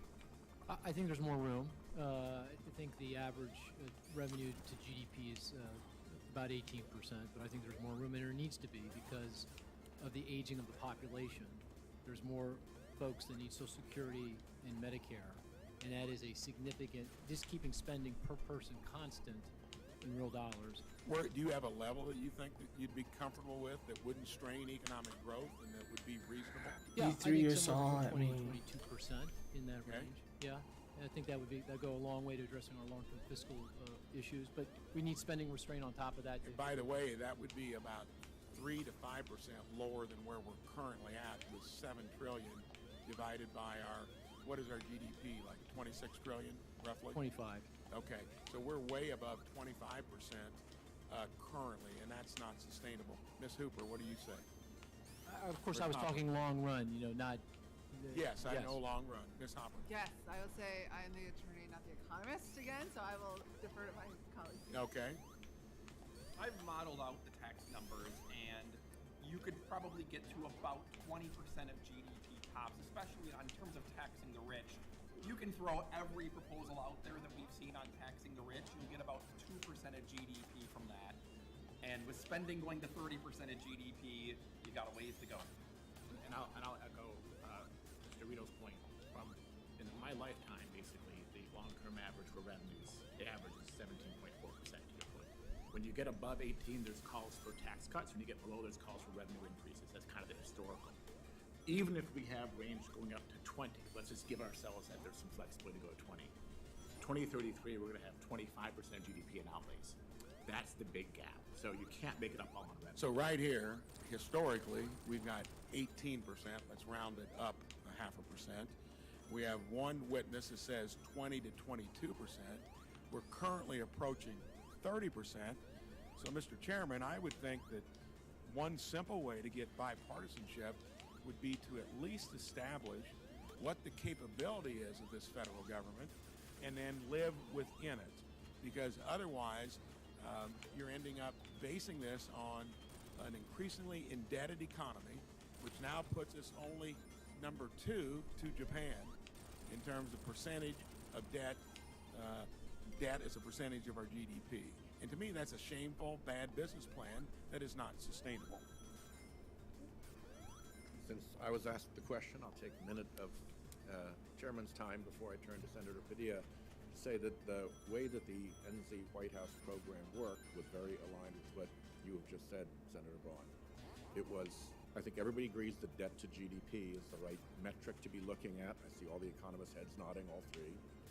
And then the question is what It's all zigzaggy. I love it. Am I just going in circles, though? For the GDP is the appropriate one, and that's something on which we can have a civilized and thoughtful and sensible discussion informed by experts. And once you've determined what the range of a suitable debt to GDP ratio is, you then have to figure out how quickly you can get there without destroying the economy along the way, because sudden, brutal cut shocks to the economy, like the House has proposed, as Dr. Zandy has said, will cost 700,000 jobs and put us into recession. So that's not a smart way to get there. You've got to have a glide slope. And then you've got to think about how do you enforce the glide slope with warnings that you're off the glide slope. And then you have the revenue and spending discussions. And that's Mr. Chairman, when just not too long I've ago, got to yield to Senator Padilla. Are you going to do another round or? Sure, you can stick around, but it's Senator Padilla's time now. So, Senator Padilla, excuse my intervention in your time. Thank you, Mr. Chair. I'll just make up for it in the back end. Everybody else has, why not you? I feel like I'm stuck in an infinite Let me loop. also try to sort of level set not just the conversation we're having here today, but why we're having it here. Despite the slimmest of majorities in the House of Representatives, Republicans are effectively saying to President Biden and to Senate Democrats and the American people that we must either accept their ransom demands or they'll force the country to default on its debt for the first time in history. Let's be clear that the hostage they're taking or threatening to take isn't the federal government. It's the American people, including their own constituents. A default would plunge our economy into recession. All the economists have established that, costing millions of American jobs. Get at increasing ease. loan payments for working families on everything from their homes, Just gotta cars, brute force it, baby. student loans, and threatens to cut Social Security and healthcare payments as a result. So much of what we're discussing here today, as big and significant as it may sound, is frankly only scratching the surface of what the country will face should Republicans refuse to allow the federal government to meet its obligations. Let me ask questions about some of the specifics. As you saw during a recent hearing with OMB Director Shalonda Young, Republicans take great offense at the idea that they would cut Social Security and Medicare. And yet, because of this manufactured crisis that would result in seniors not receiving their Social Security and Medicare benefits that they have paid into their entire life and they have earned. Yeah. A default would keep the federal government from actually paying them out. Mr. Zand, can you describe the implications for Social Security and Medicare if the federal government defaults? Oh, this one's pretty. Of course, it would be devastating. I mean, the first thing that would happen is people wouldn't receive their checks on time. They'll eventually. Ice Cube. But it'll take longer and longer. It's like a superpower. The longer that the impasse continues. Obviously, the hit to financial markets would be serious immediately. In fact, that's already going to start to happen even before we breach the debt limit because investors are going to anticipate the breach. Stock prices will decline, interest rates will rise, and of course that undermines the financial well-being of all Americans, but most significantly those retirees that are going to count on that. And then ultimately it's going to cost jobs, the economy, income, and that will affect obviously all Americans in the entire global economy, and Social Security recipients, Medicare recipients would be. Oh no, it crashed. Like everybody else as a result of that. Why did it crash? I was planning to raise an issue of veterans. Glad that Senator Marshall Go the heck away. made reference to it in his remarks. Oh man, I guess it's gonna be Because my one, understanding is one, that two. Nowhere in the House Republicans' Default on America Act does it say that veterans' benefits are exempt. Oh, that was bad timing. I got a gift or something on Steam, and Right, it so we covered Social Security, did what it does, covered Medicare. Now let's talk about and veterans' it closed my benefits. Sonic. It would have been perfectly straightforward to write such an exemption in the bill. In fact, House Democrats offered 2 amendments in the House Rules Committee to protect veterans' benefits from spending cuts. And as we watched that committee do its work, We're back. we saw House Republicans vote Sorry down about that. It's weird that those Sonic is such a wonky game for this. They did, however, rewrite the bill to protect ethanol subsidies. So it seems pretty clear to me that House Republicans made a conscious choice to subject veterans' benefits to their spending cuts, despite protests to the contrary. Back to you, Mr. Zandi. Can you identify a provision in the Default on America Act Going back to number one. benefits from the spending cuts proposed by House Republicans? Not that I'm aware of. The cuts are to total discretionary spending. So that would include defense, non-defense VA benefits. So that would be determined in the appropriations process. But in the legislation, I'm not aware of any language related to the VA program.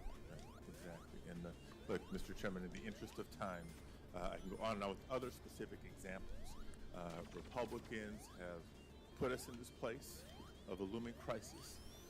We can and should do what we've done numerous times before under Democratic and Republican administrations and pass a clean lifting of the debt ceiling, but to hold it hostage for a budget conversation is wrong, and the exact budget plan not being offered or suggested or considered, but passed by House Republicans would only make a horrible, horrible situation that much worse. We can outline further examples, but the examples most talked about, Social Security, Medicare, veterans benefits, despite the belly aching on the other side, are clearly on the chopping block. Thank you, Mr. Chair. Thank you very much. That more or less concludes the hearing, except that Senator Braun asked for additional time, and I will gladly, as chair, yield it to him. Then I will offer some concluding remarks, and that'll be the end of this. And thank you very much for the witness's testimony and participation. Okay. Senator Braun. Well, you know what? Maybe it wasn't a bad time for it to So, cut out. in 2019, Let's see what this guy has to we spent say. about $4.5 trillion.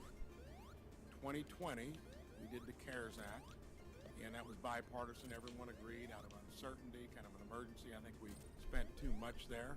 We didn't need, if we had not shut the economy down to the extent we did, now that we know the healthcare information that came around sooner or later, 6.5 trillion. But then you've got 21, 22, and 23. So is it legitimate to get off of the baseline of where we were before with trillion-dollar structural deficits when we were spending 4.5 trillion No. and about 3.5? Do we need to keep at a level that was based upon something extra normal? Is it healthy, and can we cede the territory that we need to be where we are to have a healthy federal government, and should it be occupying that much of our GDP? So in other words, just because you were able to spend it and borrow the money to do it, is that the new baseline that we should operate on that takes us up to 25% plus of our GDP? Or should we go back to where we were before the extra normal spending took place in the first place? We'll start over with Mr. Zandy again. Well, those are a lot of numbers. But that's where we are. Those are actuals. I need a spreadsheet to disentangle all of that. But let me just say this, Senator. The fiscal problems we have today are ecumenical. They're both Republican and Democrat. I'd agree. The Trump tax cuts were $2 trillion, and they were not paid for. Well, and that's $200 billion over 10 years, so put it in per year. The fiscal response to the pandemic, which was bipartisan up until the American Rescue Plan, in 2020, that was an additional $3 trillion. Ecumenical, both sides agreed with that. And then the $2 trillion ARP, that was Democrats. Yep. So it's the situation we're in now is both on both parties. And I'm talking about going ahead. And go back to the original baseline, or should we be at the elevated level? I think we need to get government. I don't know precisely where it should go because I have to look at the numbers more carefully, but that the spending as a share of GDP has to get back down to something close to 20 to 25%. I'm here again. Where I think revenue should be is where spending's got to get. And it shouldn't get there next year. It doesn't need to get there in the next 5 years. It doesn't even need to get there in the next 10. But there has to be a clear path to that over the next 10, 20 years. If we can accomplish that, if you can accomplish that, we're golden. 20 to 22%. What about the other panelists? I think spending has grown rapidly in the last couple of years, and I will add that discretionary appropriations themselves have grown 23.4% the past 2 years. And so the idea that any cut to discretionary appropriations is going to be a devastating starving of the government. It's grown 23.4% in 2 years. I don't know how that level has This guy has such a fucking agenda. cause chaos if we go below it. I think that at some point we have to align spending growth with the economy and the fundamentals in the deficit. Well, Senator, I'll make my answer quick. I work for the Bipartisan Policy Center. We are the only organization in the District of Columbia with the word bipartisan in its title. Now, as an economist, I'm not sure that's, but it is a problem.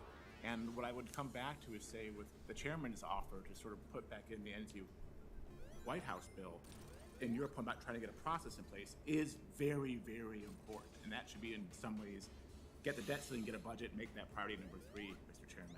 To your point about where we should go back to, it is pre-COVID baseline. We all kind of agree here that somewhere tax revenues may, I'll use the word may, be able to go up to 20%. I'm not sure we can do 22, but maybe 20. And spending should be close to that. Spending averages about 21% of GDP on average, right? So you get that little range you have. So most of our heavy lifting has to address spending, and it's a question of timing, how you get it back to a sustainable level. And also think about the incidence of tax and where you could have different sort of tax policy. Maybe Get out of carbon here. tax or a financial transaction tax instead of relying on labor so much or income for your tax revenue. Thank you. And here to that last comment, may I say. First of all, let me thank Senator Braun for his, I think, extremely sincere and thoughtful interest in all of this.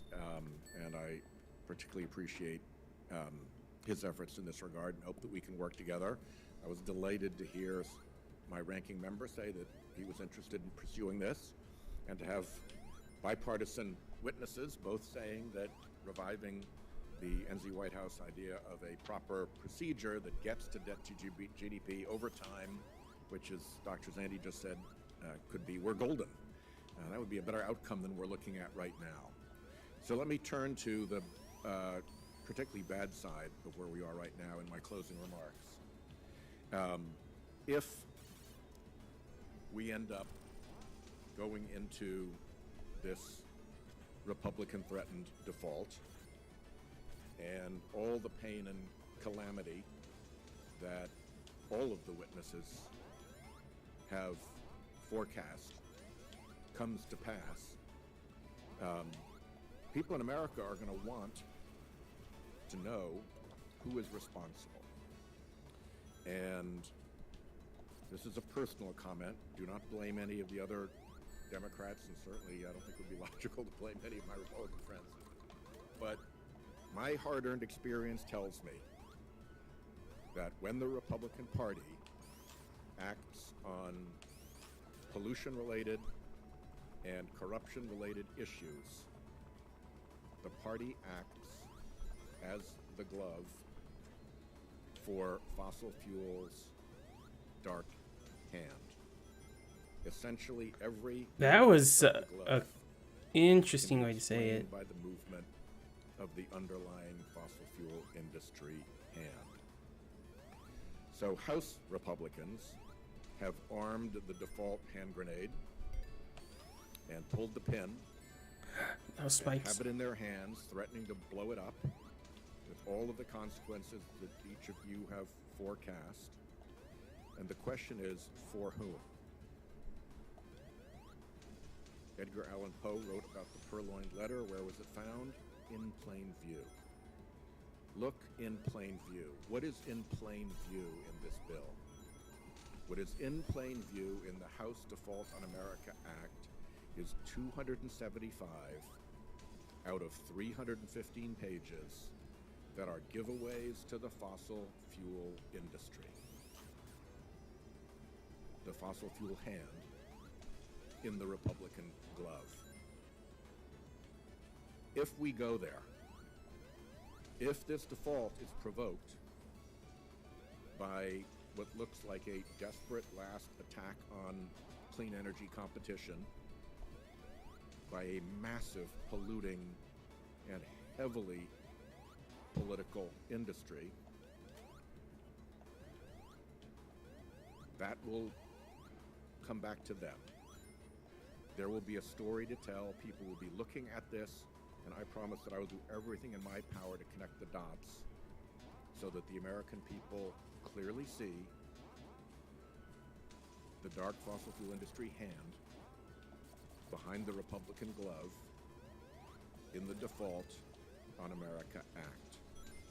275 out of 315 pages is one hell of a tell. And with that, I will conclude the hearing. If any members have questions for the record for the witnesses, we ask that they be in by noon tomorrow. The witnesses, if you receive questions for the record, are requested to provide your responses within a week. And may I hope that we reconvene in brighter days with the pin back in the hand grenade and go forward on a bipartisan path to do the work that I think has been quite well outlined in the subtext, if not the main text, of this hearing. Thank you all very much.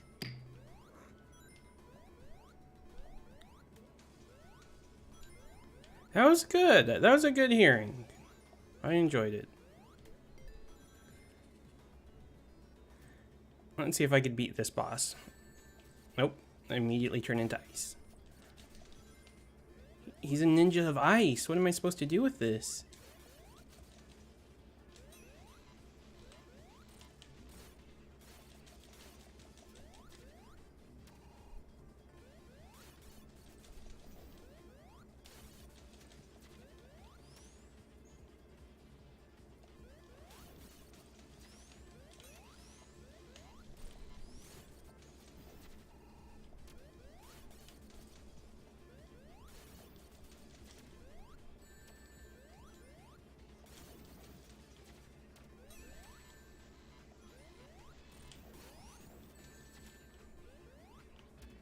Get it? Yeah.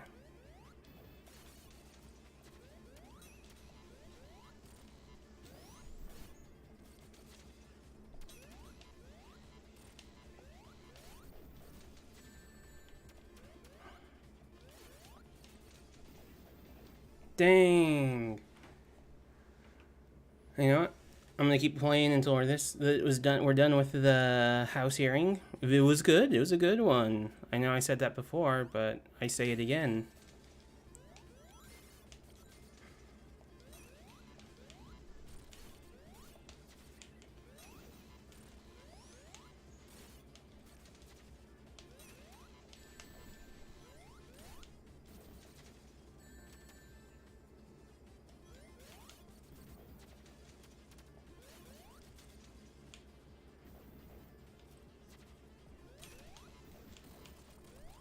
Hey, gotcha, nerd.